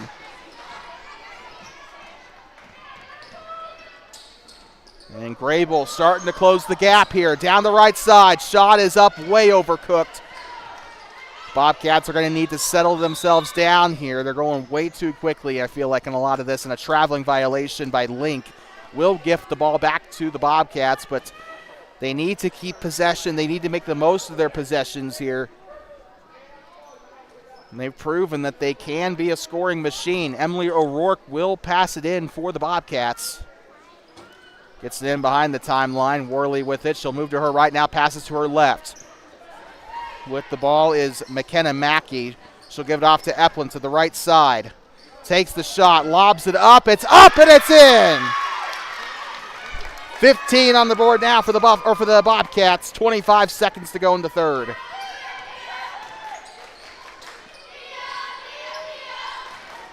It's feeling like a varsity game in here with the student section. Bounce pass, stolen away by O'Rourke. Down to the near side, all by herself to the right. Shot is up and it's in. Emily O'Rourke with the steal and score. 17-9, Bobcats with a massive score to end the third quarter, and that's going to conclude the third. That's got to be the play of the game there. O'Rourke with the steal and score, end to end, coast to coast. And we got 6 more minutes to go here in this B game. Do not go anywhere. You will not want to miss the end of this one. 17-9, Bobcats lead at the end of 3.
Like talking you back here, fourth quarter, about ready to get underway here in the B game. Coming up after this, we got C team action for you as the Bobcats 6th graders get to show their skills on the floor.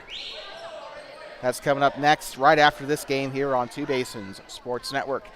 Coming up with 1:30 to go, we will have the TBSN player of the game, as well as honorable mentions. The pass, and we are underway, 6 minutes to go in the game. It's been a very entertaining afternoon so far here from Greybull. Ripped away. Down the other end, it's Mackey. Down to the left side, throws it up. That's going to go out of bounds. And she was trying to imitate the O'Rourke play there, except on the opposite end of the floor, or on the opposite lane. It's going to be Bobcat ball, though, according to the refs here. So they will move, and the Bobcats also assumed, both teams assumed they were going to go into the Greybull side of the floor here. Teeples with it. She is in a little bit of trouble. Pass it behind her. Picked up by Mackey. Kicks it back out to Wire. She'll move to the left side. Shot is up and it's blocked. This one's going back. Great block, though, by the 40 for Greybull.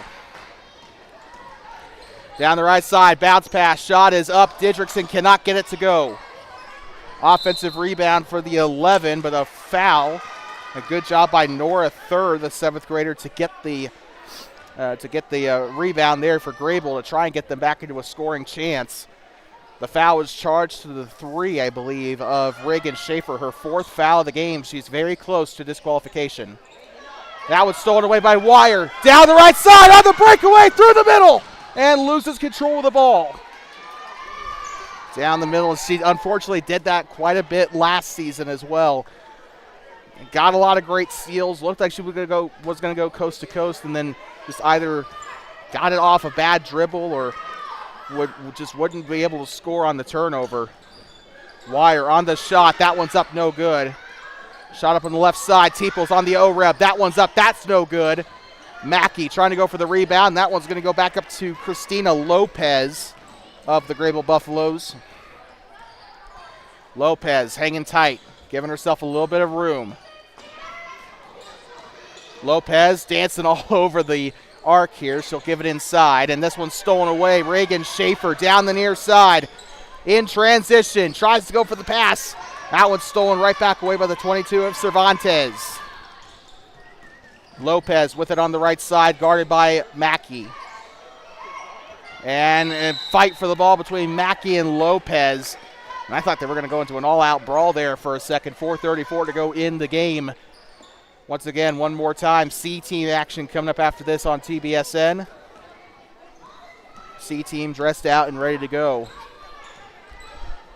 Schaefer gives it inside. That one intended for the 35 of Emily, I believe that's O'Rourke. Yeah, no, sorry, Jenny Daramidi was who that was intended for. We haven't seen her since the first quarter, so it's nice to see her back in the game. So we'll probably see a lot more of her in the C game. Checking into the game is going to be the 3 of Paisley Link as she'll replace Peyton Cervantes. Schaefer looking for an open pass to try to feed it to Teeples, and it's stolen away by Didrikson. They got to come a little bit closer to the baseline, try and get that inbound. And Wire, very good job posting up there for the defensive side. And that one's up, and that's going to be taken away by Schaefer on the rebound. In transition, feeds it to Wire on the left. On the elbow, passes it right side to Mackey. Now back to Annabelle Wire. She'll drive, takes the shot from the free throw line. That's off the top of the basket. Wire trying to chase it down. Annabelle Wire on the offensive rebound. She'll pick it up, gives it now to Teeples. Teeples left side now to Schaefer. She'll drive left lane, takes the shot. That one's up and bounces, no good. Teeples on the rebound. That one's up, no good. And now way out in front, down the right side. Shot is up, off the bottom of the rim. Reagan Schaefer on the defensive rebound. Teeples way out in front, loses control of the ball. It's picked up by Lopez. Lopez giving her team a little bit of time as they'll set up in the backcourt. 3:27 to go. Now with it is Paisley Link. She'll move to the right side, guarded by Annabelle Wire. Pivots, gives it back, tipped, stolen away. Schaefer out in front, has time, now down the left lane. Shot is up and a foul. 2 shots coming up here. Massive chance to score there, and she gets the next best thing. She'll have 2 shots at the line. Ruby Dalen coming into the game now for Greybull. She's awaiting substitution. Don't know if there's anybody for Thermop coming in. No, there is not. Free throws coming up for the Bobcats. This one's up, and it is no good. If it was a little lower onto the box, she might have had a chance. 22 and 12 coming in. Peyton Cervantes and Ruby Dalen.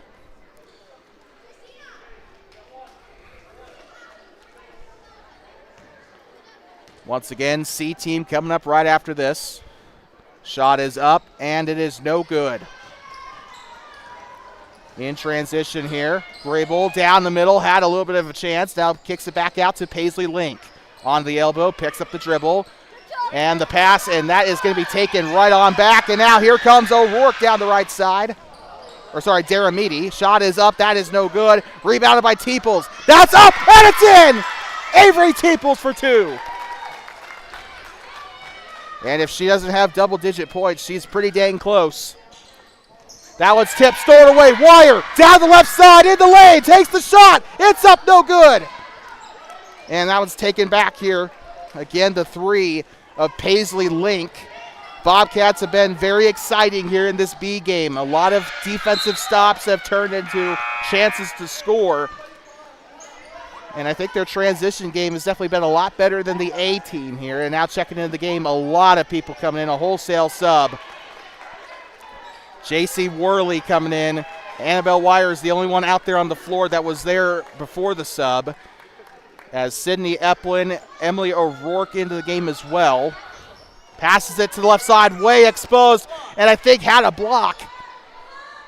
That one up behind the line. Moving to the right side, stops on the elbow, pivots, kicks it back out. A little bit of breathing room, but she'll move in a double team there. Annabelle Wire and J.C. Worley were trying to stop the play there, and a push foul. 19-9 is your score. Bobcats on top pretty comfortably here in the fourth quarter.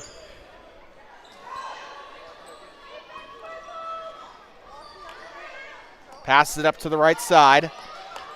And this one, a loose ball. That will go up to the baseline. And I think Jessie Moore was the one that was there closest to it, but they will give it back up to the Bobcats. 19-9, still your score. With it now is J.C. Worley. She'll move to her near side. No movement there on the offensive side. I think they need to start getting some movement going on here.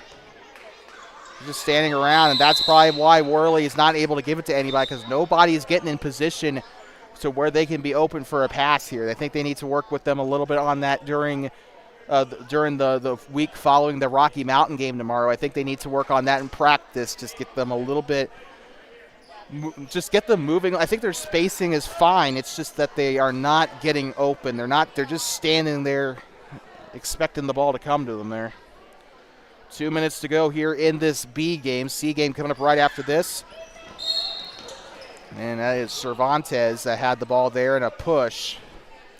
I want to say on the 13 of Annabelle Wire, and she is going to get fouled out here, I believe. And Annabelle Wire, I believe, got fouled out a couple times last season. She is aggressive to a fault. And she will be the first foul out of the game. Reagan Schaefer still has 4 fouls on the game, so she's got to be careful here as she comes in replacing a Wire. The 3 of Paisley Link is going to be the one I believe that is going to inbound here. Cervantes moving to the right side, loses the ball, and that's going to go up toward the padding. That should go back to the Bobcats. Reagan Schaefer to pass it in. She'll have J.C. Worley in as her point guard. 1:45 left to go here in this game. Sydney Eplin right side, lobs it up. That one's up and no good. Offensive rebound. That one's up on the left side, no good. And that one will fall out of bounds. 1:35 to go. Time to deliver your Two Basins Sports Network Player of the Game for the B game. That is going to go to Avery Teeples. Double-digit points on the game. Honorable mentions today include Emily O'Rourke, Annabelle Wire, J.C. Worley, and Sydney Eplin. Honorable mentions for Greybull today include Peyton Cervantes, Peyton Cervantes, Paisley Link, and Emily Diedrichson.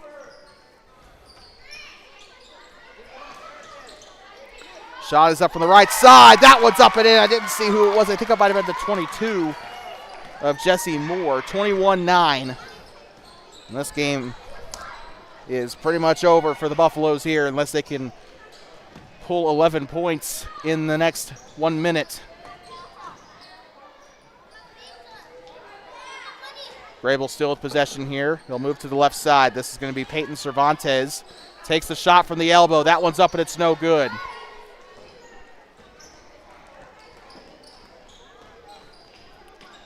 Goes to the near side here to Reagan Schaefer. Moving on the floor here.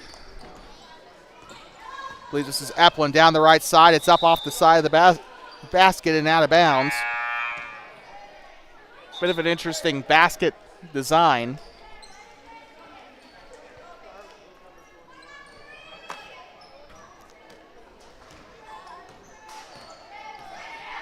.45 seconds to go here in the B game.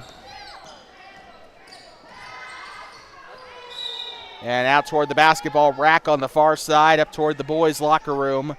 That is going to go right on back to the Bobcats as they will have Emily O'Rourke coming in for the inbound. She's got 4 points on the game today, including that play, which will probably end up going on our highlights as soon as we get home from Greybull tonight. And of course, I think the volleyball game back home in Thermopolis just started about an hour or so ago. We do wish good luck to the Bobcats on senior night as the volleyball team takes on the Rocky Mountain Grizzlies and the football team set to take on the Pinedale Wranglers tonight. So we wish good luck to them. Bounce pass inside, up the left. That one's up, no good. Worley in the midst of a scrum there as the jump ball is called. Christina Lopez tried to get something out of that. C game coming up right after this here. 20 seconds to go in the B game. What a game this has been from start to finish. Just like the A game, Greybull took the early lead and Thermopolis was able to get it back. Down the left side, ball is loose. Behind her, that's going to be picked up. 3, 2, 1. Happy New Year. That's the end of the B game. And the Bobcats able to go 2-0 on the day.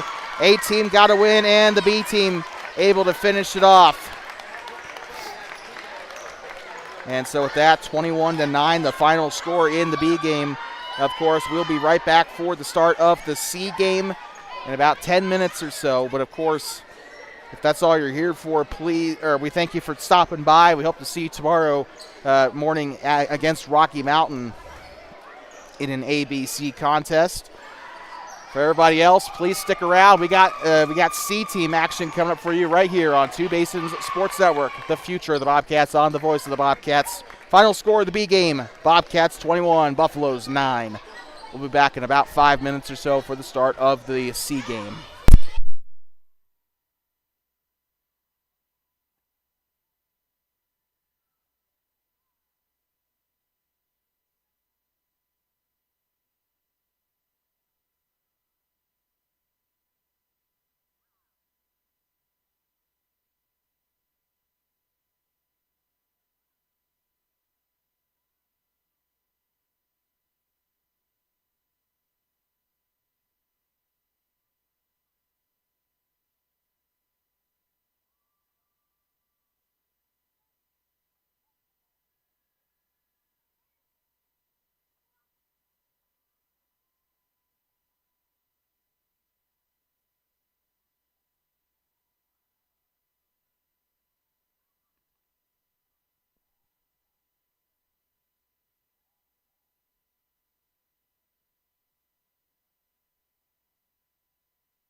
like talking back here inside of Greybull Middle School, home of the Buffaloes. Here inside of the old Greybull High School gymnasium. Oop. Ignore the fact that says fourth quarter. With that, we're about ready to start the C game here in this.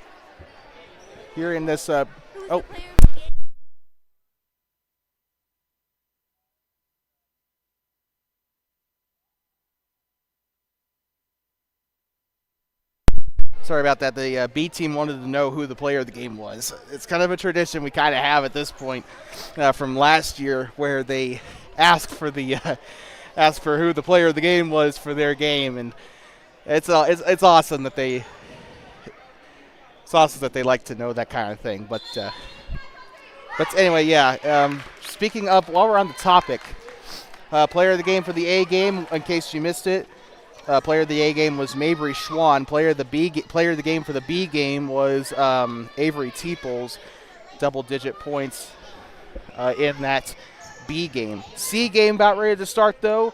Mostly sixth graders, with the exception of one seventh grader. That is Cadence Larson. And we are underway here in the C game. Passing it to the right side, number 23, Kyle Edgar with it. Passes it right side, step back, that one's up and it's in. How did she make that? Jenny Daramidi on the basket. Awesome job by the Bobcats to start on the right foot. Goes in behind her, shot is up, no good there from the four of Kaylin Cotman, sorry. And now they're just absolutely harassing them there. Jenny Daramidi standing tall. Shot is up. That one's no good. Rebounded, though, by the 32 of Bailey Beers. Now to the right side, or Bears. I apologize. Shot is up for Daramidi. No good. On the rebound, 33. Shot is up. Gets her own rebound. Gets it back up to Jenny Daramidi. Now to the 32 of Bears. I keep wanting to say Beers. Like Cody Beers, like the guy that's on the radio for the Wyoming Indian games. Down the right side, shot is up and it's no good. Rebounded, though, by the four of Kaylin Cotman. Left side, they'll pass it to the left. That one's tipped by the 23 of Egger. I don't know if that's actually Kyle or Kylie. I apologize if it is Kylie. I'm just going to say Kyle until proven otherwise. Down the right side, though, shot is up. Mackenzie Jones on the shot there for the Bobcats. A little too much power behind it. Down the right side and puts her foot out in front there. The pivot foot left. That's going to be a travel on the 30 of Patty Ray Hoffland.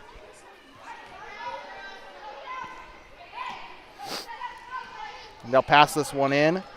Still 2-0. Bobcats on top here in the first. Passes it right side here to the 23 of Egger. Down the right side. Shot is up. Cannot get it to go. Egger on the rebound. Passes up to the left side here. They are going to try to get it to the left wing.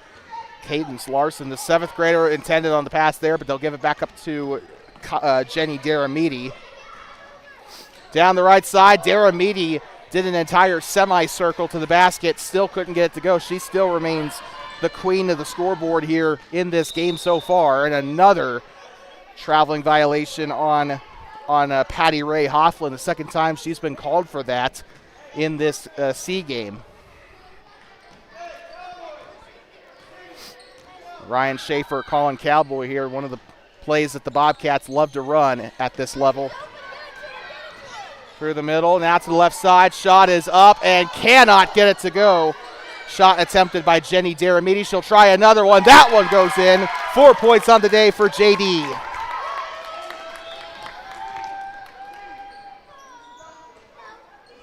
And they'll go in for the inbound here. This is going to be Elisa Garcia on the inbound. She'll give it up to Patty Ray Hoffland.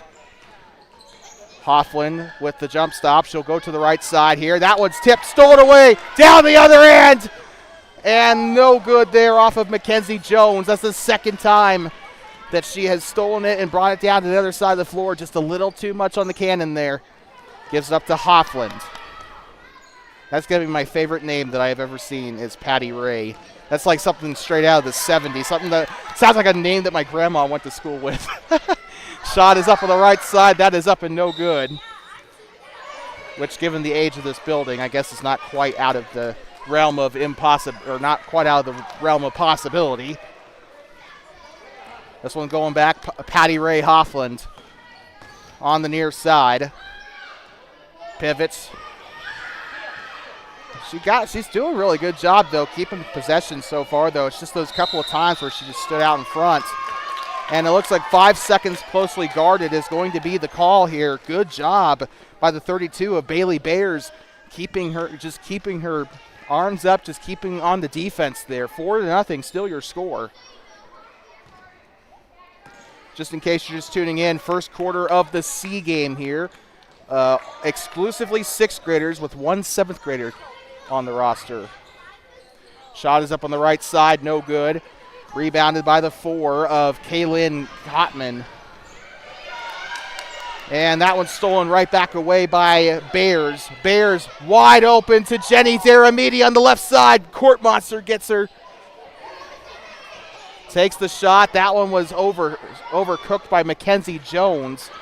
Her third shot on net here today that has just not gone her way. And that one's stolen right on back by Jenny Daramidi in the back. Here comes the 32 of Bears. Bears giving it up here to Jones. Jones on the shot. That one's up no good. That one's up no good by Daramidi. Tries again. That one up and in. Jenny Daramidi on her third basket of the day. I think she had a basket in that B game. Played sparsely in that B game, but we knew she would get more action in the C game. 1 minute to go here in the first quarter. Kyle Edgar on the rebound. She'll come up across the timeline here. Tosses it up to Daramidi. Now back up to Cadence Larson, the 7th grader. Now she'll pass right side here to Bears. Bears right side. Passes it back up to Egger. Egger driving right side. Takes the shot. It's up, and it is no good. Very close, though. Shot is up. That one's no good. And that's going to go right on back to the Buffaloes. The Buffs doing a really good job here. Mary Fink. 30 seconds to go. Up to Patty Ray Hoffland. She's going to lose control of the ball. Nope, she'll give it back. Shot is up, and a foul on the shot attempt, I believe, by the 0 of Jenna Jacobs. And that's going to be free throws coming up for Jacobs. 2 of them. First free throws of the day, I believe. Still 6-0 with Jenny Daramidi maintaining sole control over the scoreboard here for the Bobcats.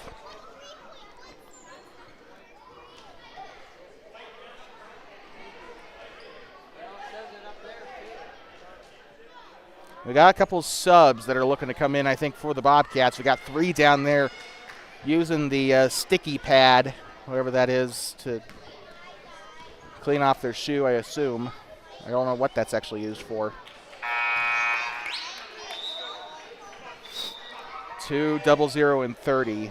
So that is Ivani Schroyer. And Laney, I believe Laney Cornella, and one more. I think Jaylee Larson is the last one to come into the game as well. So using the extent of their bench here, there are only 8 players listed on the roster for the C team. Easily the smallest team the Bobcats are able to field here. Gets it up behind her to the number 2 of Ivani Schroyer. That one's going to go out of bounds toward the boards. 6 seconds to go in the opening quarter here in the C game.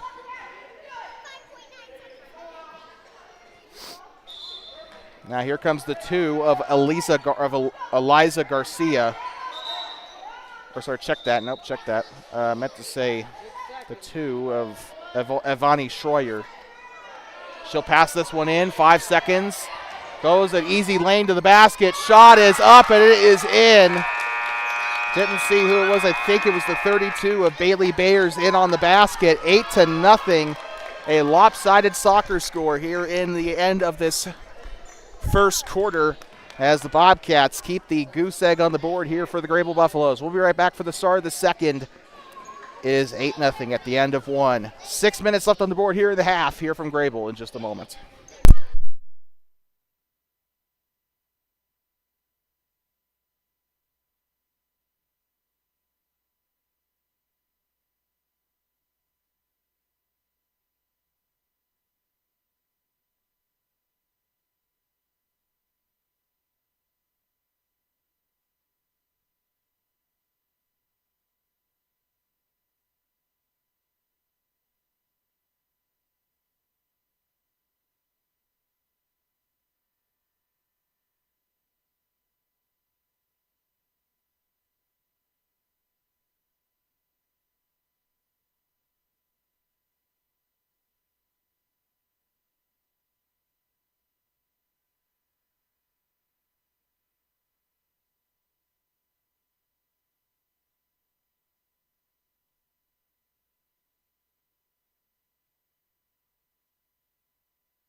Like talking back, started the second quarter here in the C game from Greybull Middle School. Greybull Buffaloes and the Thermopolis Bobcats on Two Basins Sports Network. The future of the Bobcats on the voice of the Bobcats. 8-0 is your score, a football score or a lopsided soccer score, whatever you choose to see it as. And this one's stolen away. I believe this is Bears. Down the middle. Gives it, tried to feed it to Daramidi. Ball still loose, still picked up by the Cats. They'll go to the far side here. 32 with it. This is Bailey Bears down the right side. That one's up and no good. That's going to go out of bounds. It'll go back to Greybull. Remember the B and C team last year. I believe the C team had a bit of a rough start to the season. You know, they obviously went undefeated in the round robin, though, in Basin last year from what we were able to hear. But, you know, remember the B and C. I mean, we might see a much more improved C team this year compared to what we saw in 2024. At least that's the hope. Right now, I'm loving what I'm seeing. 8 unanswered points by the Bobcats.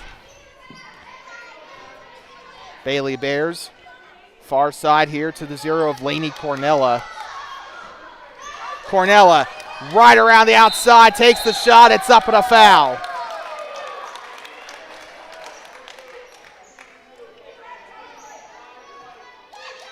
And they're going to say a push foul here on the 5 of Christina Lopez. Or no, sorry, no, I apologize. The 25 of Darley Rios. 7th grader.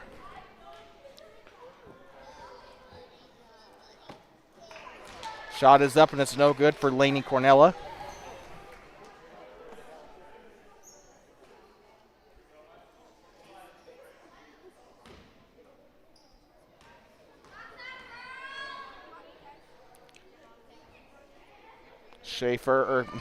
Good Lord, Cornella, I meant to say, on the shot. That one's up, no good. Greybull will have a chance to try to counter here. Still looking for their first basket of the game. Bringing it down is the 4 of Kaylin Kottman. Kottman left side, stolen away. It's Daramidi down the middle, down to the right. Shot is up and it's in. 80% of the points have come from her. A steal and score coast to coast for Daramidi. Down the far side. Picks up the dribble. Bounce pass to the far side and a little bit of a contest there between Laney Cornella and Mary Fink. And here comes the 10 of Jamara Rodriguez into inbound. Coming off the floor looks to be Bailey Bears. Trying to see who's in for her. I do believe it might be Ivani Schroyer. Speaking of which, she'll pick up the inbound here. Moving down the far side. Moves up to the 23 now of Kyle Egger. Egger onto the elbow, now to the lane. Takes the shot. It's up and it's no good, but the rebound, that one's up and in. Mackenzie Jones finally gets one to go after trying all afternoon. Looks like she finally learned to control her power there, and this one's going to be a battle as Egger tries to steal it away. It looks like they're going to call the foul there on the 4 of Kaylin Kottman.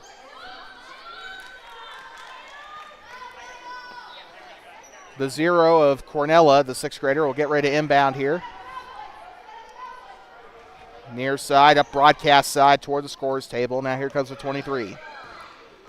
Egger moves to the far side. Up into the practice court she goes. Heavily guarded by the 4 of Kottman.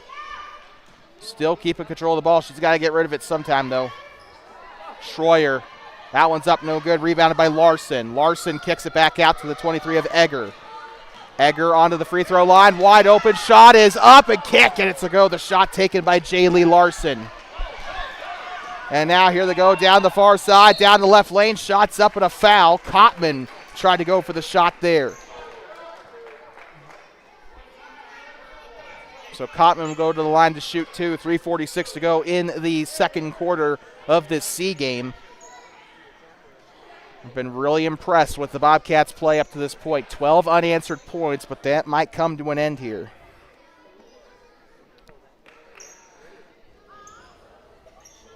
Either way, fantastic work in this first half, but can they keep the momentum going?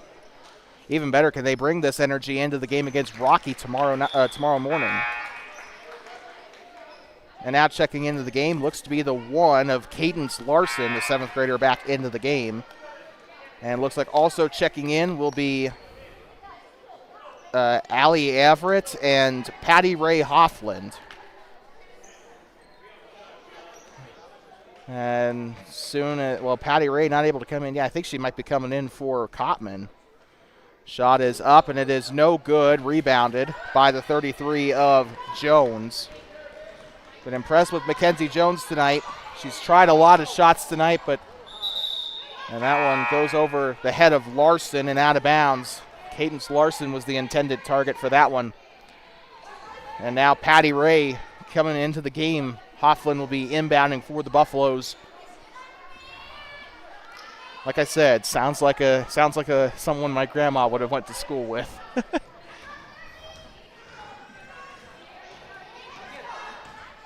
Down to the far side, inside the paint.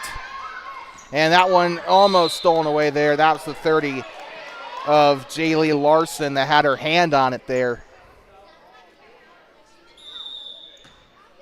Uh-oh, timeout? Yeah, it looks like Greybull is going to use their first timeout of the evening here. 12-0. Had a chance to break the ice here. That just did not happen. 30-second timeout. We'll be right back from Greybull in just a moment.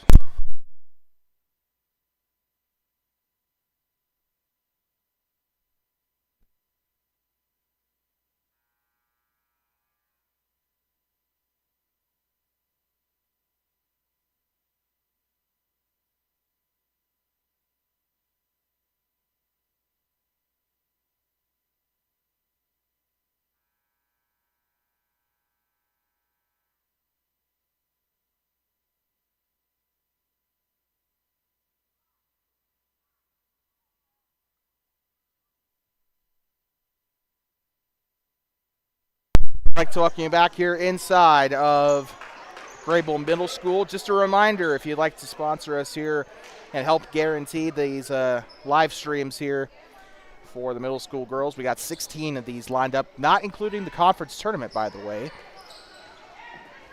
That one's up, and that is going to be still with Greybull. They'll try it. Oh, they'll pass it to the far side. They kind of disguised it a little bit. I thought they were going to shoot it. 25 of Darley Rios will give it inside. Shot is up and no good for the 4 of Kottman. They'll try to get from the left side, and stolen away by Larson. That was the 1 of Cadence Larson down there on the floor. And this one is loose. This could be a big one for Greybull. Down the left side. Shot is up. Kick. Get it to go. And Patty Ray Hoffland on the shot, and now she'll try it again off the rebound. Misses the shot, now the 12 from the elbow. Shot is up, splash! Ruby Dahlin with the first basket of the game for the Buffaloes.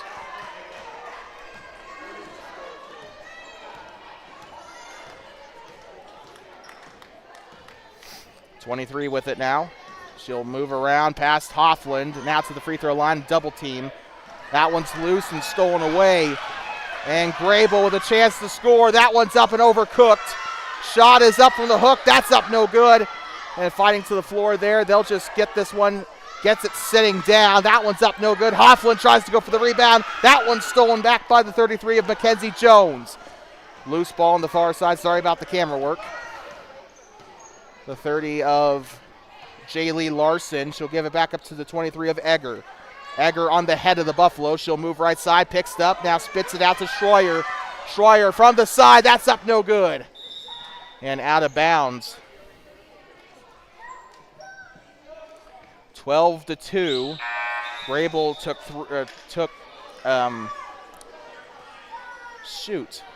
Greybull took 10 minutes to score the first basket, but they got it pretty handedly off of Ruby Dalen, the 7th grader, or Dallin. Shot is up from the left side, up and in, number 32, Bailey Bears. Bears with 4 points on the game so far. Hoffland with it, holds it over, she'll give it up to a wide open number 10. Xiomara Rodriguez not able to get it there, but coming back the other way. Bears gives up to Daramidi. The shot is up and it's in. Jenny Daramidi. Patty Ray Hoffland now with it up past the timeline. Received the pass from Xiomara Rodriguez.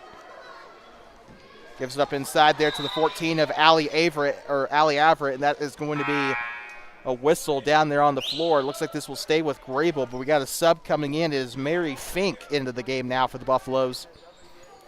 She'll come onto the floor for the 25 of Darley Rios.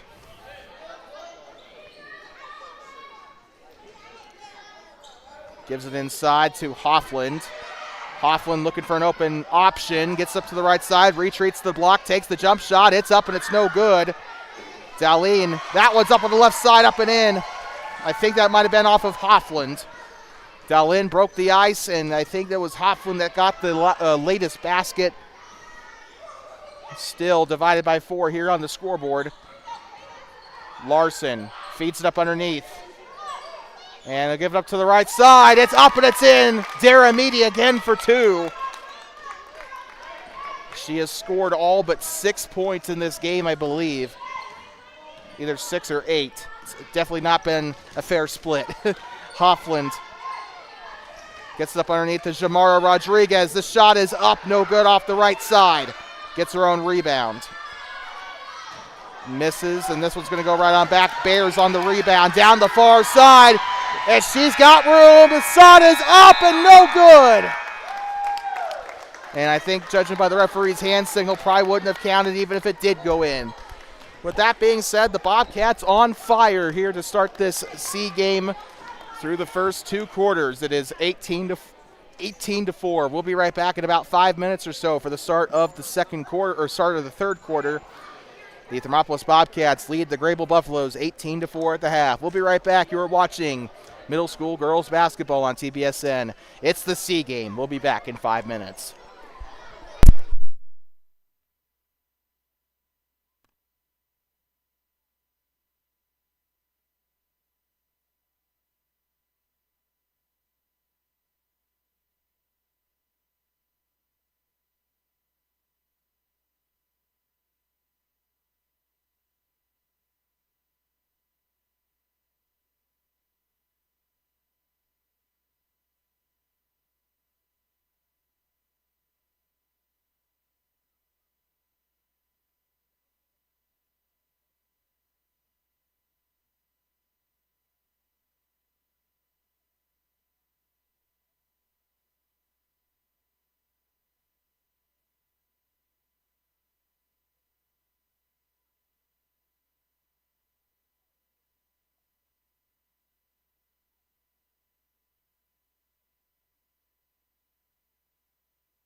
We'd like to welcome you back here inside of Greybull Middle School, home of the Buffaloes.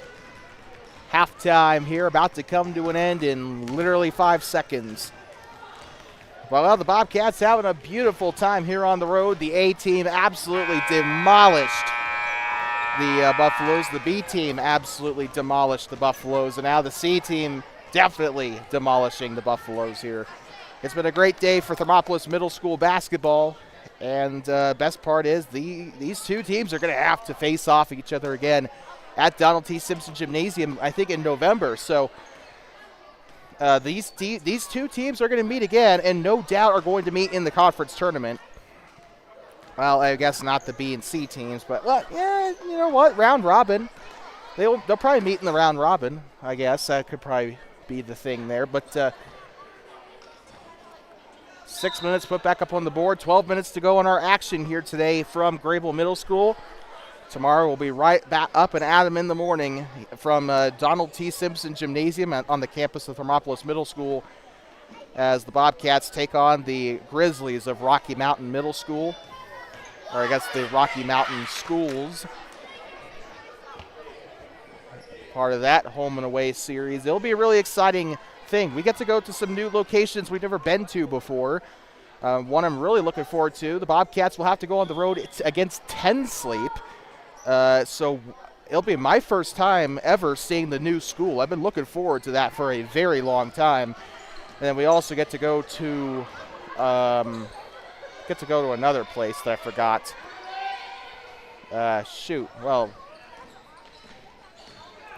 Shot is up from the elbow. That's up and it's in. Greybull starting off on the right foot there as they will get the basket to start the half. And I do believe it was the 30 that got that one there. I might be completely wrong. Or actually, it might have been the 2 of Eliza Garcia. Down the far side, that one's up and it's in. Or the near side, that one's up and it's in. It was Bears, I believe, on the shot again there. Made that one for 2. And Patty Ray Hoffland bringing it down. She'll be onto the left block here. Started off the game with 2 traveling calls. And now she's been a pretty important part of this Greybull offense for the most part, setting up her teammates to be in the right spot. 5 minutes to go with no change to spare. Goes out and it'll be a Bobcat ball. 20-6 is your score. Left side, moving around to the right side up top. Now she'll go up to the free throw line. Thinking about shooting it, she'll go back door to Bears. Bears stops mid-range. She'll pass it back to the 23. Gets up underneath. Shot is up from the block. That one almost got in for Mackenzie Jones. Shot is up, and it goes in for the royal flush. Cadence Larson for 2, her first basket of the game.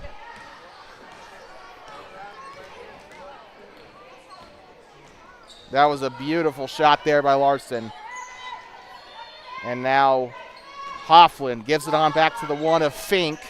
And that one's stolen away. I think that was Daramidi that had a hand on it there. And now here comes the 32 of Bailey Bears. Now to the right side. Shot is up for Daramidi. Can't get it to go. Jones on the offensive rebound. Has to keep her balance. Daramidi on the shot. Up and no good.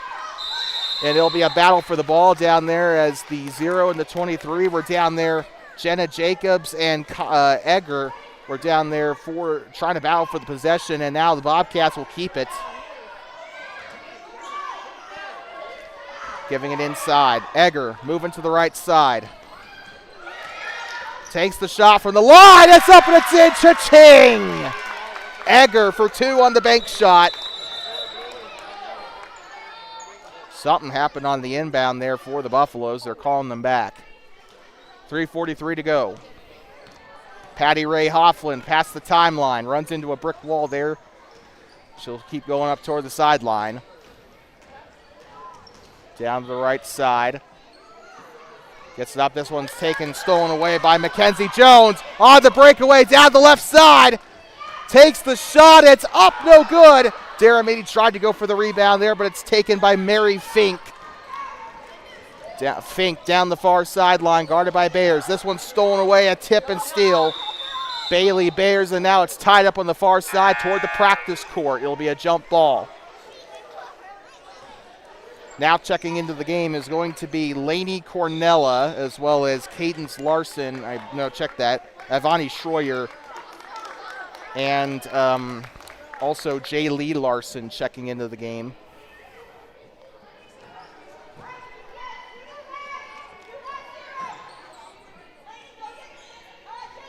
They'll pass this one in to Hoffland. Patty Ray Hoffland had a little bit of a tie up there to the far side. She'll give it off to, I want to say that was Eliza Garcia. This one's stolen away. Dara Meady on the breakaway toward the middle. She's got one catch up down the right side. Shots up and it's in. Dara Meady has just been lighting up the scoreboard all day.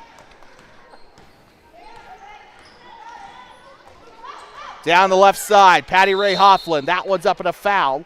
Looks like a blocking foul on the floor here for the Bobcats. And I want to say that was off of Cornella.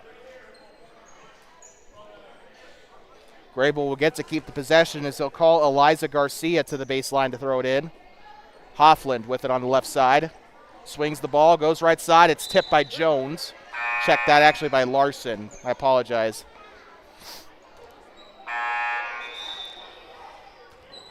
Checking into the game for Greybull appears to be Darley Rios, the 7th grader. That's the impressive thing, too. The Bobcats are doing this against a healthy mix of 6th and 7th graders on this C team here. Swings the ball, goes right side to Hoffland. Hoffland trying to look for an open option, goes safely to the far side there to Jenna Jacobs. She'll drive down the right lane. Hoffland setting a screen there to go out of bounds as Cornella was trying to salvage the play. 2:13 to go in the third quarter of the C game. And this has been easily the most fun game to watch today. Shot is up for Hoffland. Cha-ching! Patty Ray with the 2. Got that one to go pretty easily there. Check that. Not Reagan Schaefer. I apologize. That is the 32 of Bailey Bears bringing it down court. And now Lainey Cornella back up to Bears.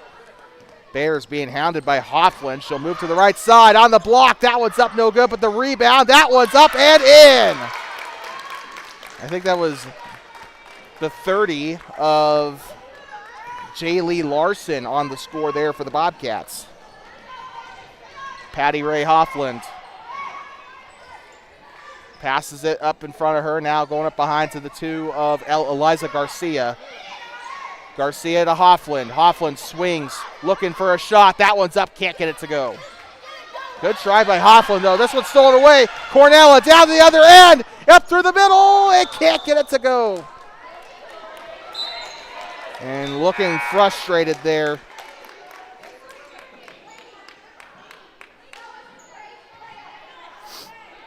And Lainey frustrated. She's getting some support from her teammates there, and it happens to a lot. I mean, you got to understand, the C team is only these are 6th graders. It's going to happen. It happens to everyone at that age, I feel like. But she had a chance. You could definitely see it in her eyes that she was really upset over that. But you got to move on from that. You just got to, next time you have an opportunity like that, just act on it. Do it better the second time. That's really all you can really do. But credit to her teammates for accompanying her there after the blow of the whistle. You could definitely see how upset she was after that play. So it looks like a foul here on the Bobcats. It looks like Jenna Jacobs is going to go to the free throw line to shoot 2. Shot is up, and it is no good for Jacobs. Greybull has had no luck today on those free throws in this C game.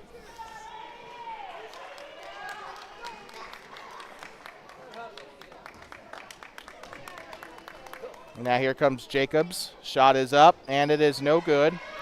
Rebounded. That one's up. That one's no good. Number 2, Ivani Schreier on the rebound. Down the right side. Big one for Bears. That one's up no good. Has a chance for the rebound. And she'll get there with more than enough time to spare. And now she's in a little bit of a pickle there. Actually, that was not Bears. I apologize. I got the number switched around. It was actually Egger That was on the shot and rebound. Referees having to correct them here as Bobcats will retain possession, and that's going to leave that shot wide open, and it goes over the top of the basket off of Schreier, the sixth grader, unable to keep it in the court there. 30 seconds to go in the third quarter here in the C game. Final quarter of the night coming up here. Down the right side, shot is up off the side of the basket and a foul. 2 shots coming up here. And it looks like Greybull will have another crack at it. But they, like I said earlier, just no luck from the free throw line so far tonight. Let's see if they can turn that around. Jenna Jacobs went to the free throw line last time.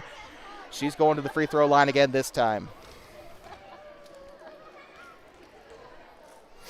Jacobs, her first shot, it's up and finally gets one to go in for Greybull.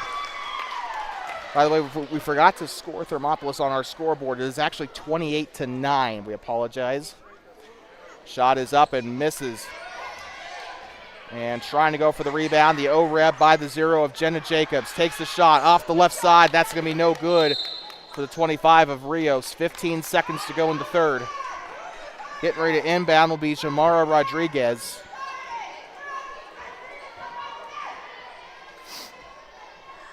Rodriguez looking to inbound here. Barely avoids the 5 seconds. Takes the shot from mid-range. No good. Rodriguez on the O-Reb.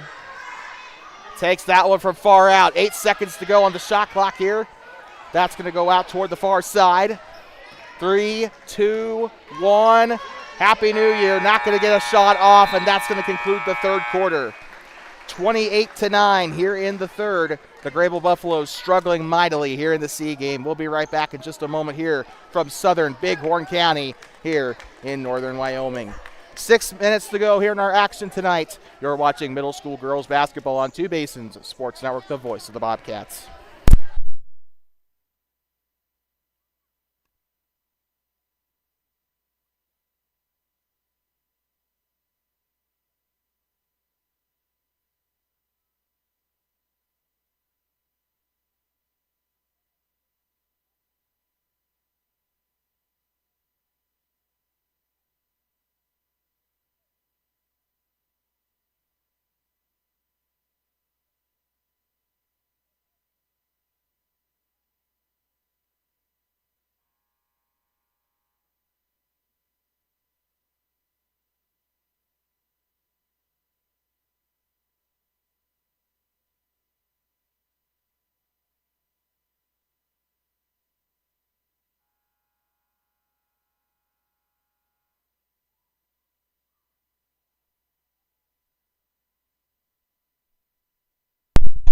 Like talking back here inside of Greybull Middle School, home of the Buffaloes.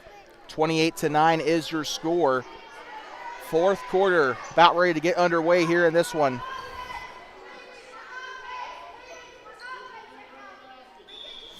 (28-9). 6 more minutes to go in our action here tonight from Greybull. It may not be a very broadcaster. Oh, there we go. Down the right side. Shot is up. Can't get it to go.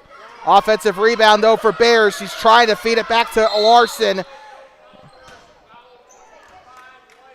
And they're going to call a foul here on the 25 of Darle Rios. That'll be her second personal foul. First foul of the quarter for the Buffaloes. But as I was saying, this may not be a broadcaster-friendly arena. Surely is a great experience to be here either way. Just watching the game here has just been amazing. And they're going to fight for the ball. Still trying to get there. She'll shrug her off. And stolen right on back. Bears down the left side. Retreats back to the three-point line. Egger. Shot is up. Wide open. Can't get it to fall. Jones on the putback. No good there.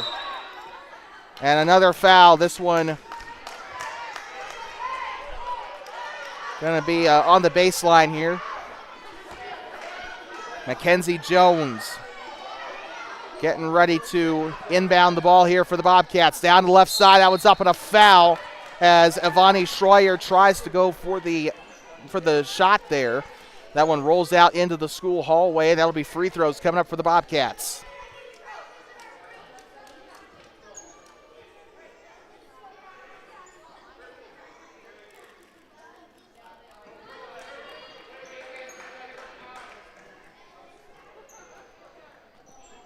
So free throws, number 2, Schreier. This one's up and can't get it on the bank. She'll have another opportunity.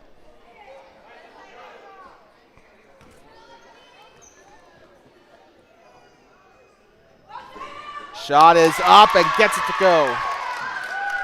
20-point game here in the C game.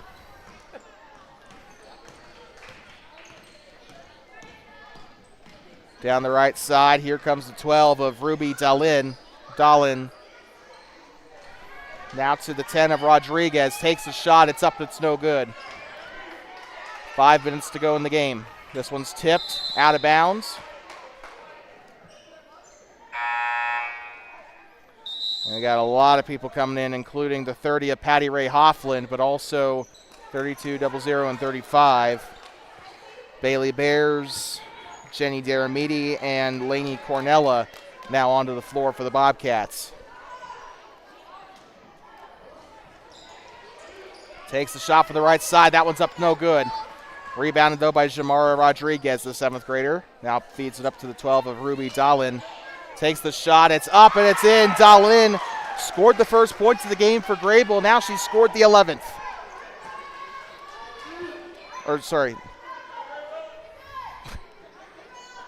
More like the, good Lord. Wow. Yeah, you know what I meant to say there. Down the right side. Shot is up and it is in. What a shot for Bailey Bears. 31 on the board for the Bobcats. Just this entire program playing out of their minds here today. Picks up the dribble, gets up to the left side, down the lane, takes the shot. It's up and no good, overshoots the basket. They'll try to put it up again. That time it's Allie Averett on the basket for Greybull. They'll roll the ball to conserve time here. Down the near side, passes it right, tipped, stolen away. Number 10. Shamara Rodriguez through the middle, takes the shot. It's up and it's no good. A foul, though, on the court.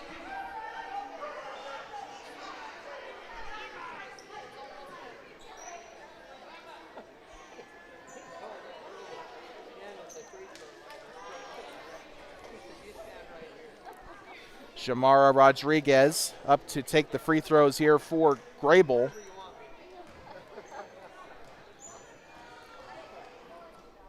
Takes the shot, it's up and falls short of the basket. Now checking in is going to be Kaylin Kottman. She's had a pretty good game so far. Dahlin headed to the bench here for Greybull.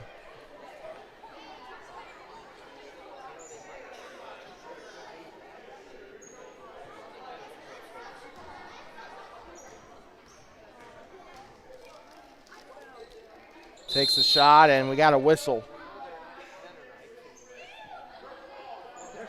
Yeah, they're going to say purple ball, or no. Yeah, they're going to say purple ball. That is going to be on Greybull on the free throw there.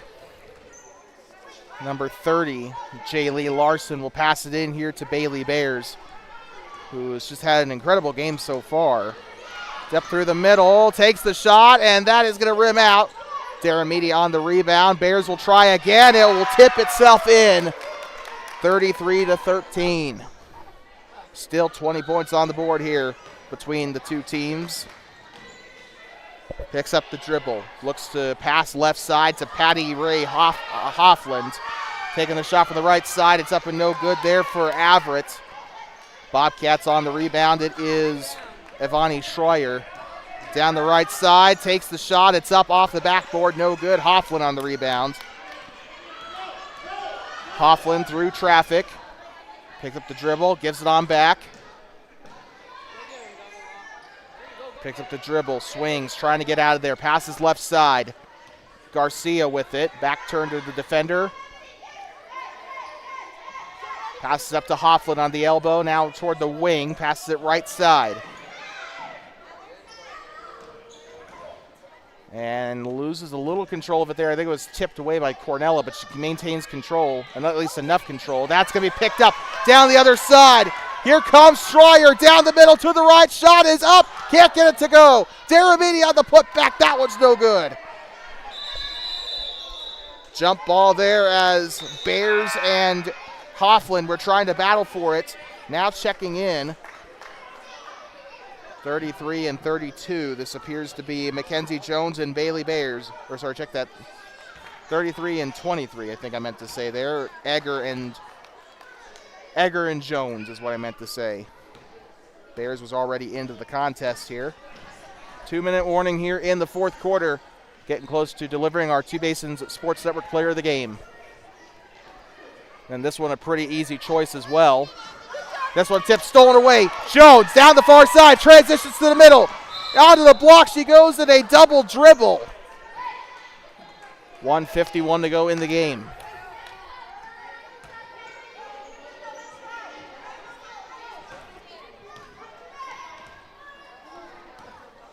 Here they go down the near side. Picks up the dribble. Looks to go to Hoffland. This one's tipped and stolen away by Deramiti down the near side. Up into the middle, takes the shot. It's up and no good. Jones on the rebound. That one's up and no good. And now here comes Larson with a crack at it. That's no good. Deramiti on another rebound.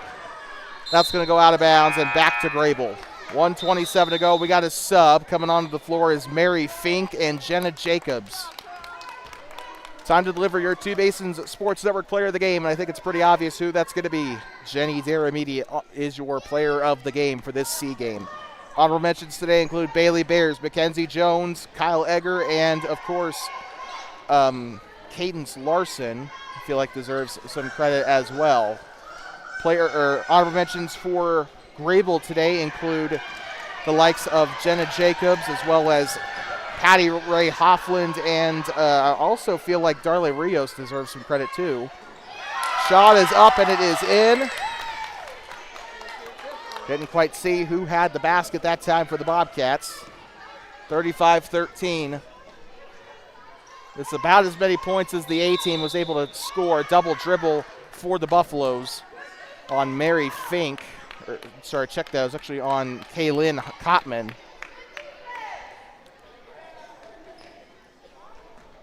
.45 seconds to go in tonight's action.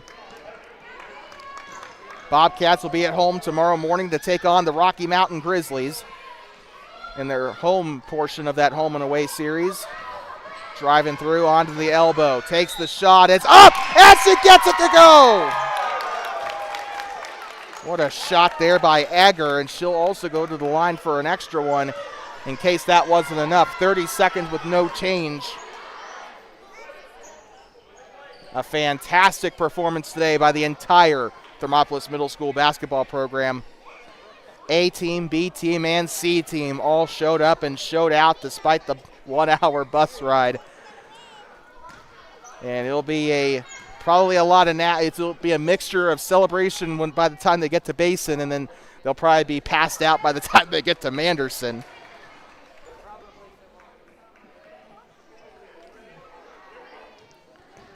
Assuming they're going that way. Kyle Egger on the shot. This one's up and gets it to go. 38-13. Bring in the cream, because this has just been just an absolute demolition here by the A and C teams, or A, B, and C teams. B team more so, but this has been complete domination by the C team in particular. That one's going to go out of bounds. Kaylin Kottman, but the question remains: will this be the same case when Greybull comes to Thermopolis in November? 13 seconds to go. Bears down the middle. Tries to give this one out here to the 23 of Egger. 3, 2, 1. Takes the shot. It's up and it's no good. And that will conclude the evening. And the Thermopolis Bobcats go undefeated across all three levels here. A team, B team, and C team. 38-13, the final score here from the C game. We'll be live tomorrow from Donald T. Simpson Gymnasium as the girls open out their home competition as they will take on the Rocky Mountain Grizzlies tomorrow at Donald T. Simpson Gymnasium on the campus of Thermopolis Middle School. And we will be right there in the midst of all the action, A, B, and C. Well, with that being said, that's going to conclude our coverage for tonight here from Greybull Middle School. We'd like to thank the Bighorn County School District for allowing us to, as well as the Greybull Public Schools for allowing us to be here and broadcasting this. We know that we were probably a little bit of an inconvenience earlier. We, of course, taking up a little bit of precious outlet space. We weren't able to broadcast on our side that we broadcasted from last year, but that's completely okay. Thank you for having us out here, and thank you for letting us be here to broadcast this. Thank you, of course, to the fans of the Greybull Buffaloes and especially the Thermopolis Bobcats for coming out, making this game the kind of atmosphere that it has been. It felt like a varsity game, especially in that A game or in that B game. So you love to see that, especially. So Bobcats win all 3 games. Will they be able to carry that momentum into the game tomorrow against Rocky Mountain? Only time will tell. Until next time, we'd like to thank you so much for tuning in here on Two Basins at Sports Network. We wish the Bobcats a safe bus ride home. We wish the fans, of course, a safe drive home, but that leads us into the end of our broadcast here. Until next time, please drive home safe and do not pet the buffalo. We'll see you tomorrow from Donald T. Simpson Gymnasium against the Rocky Mountain Grizzlies.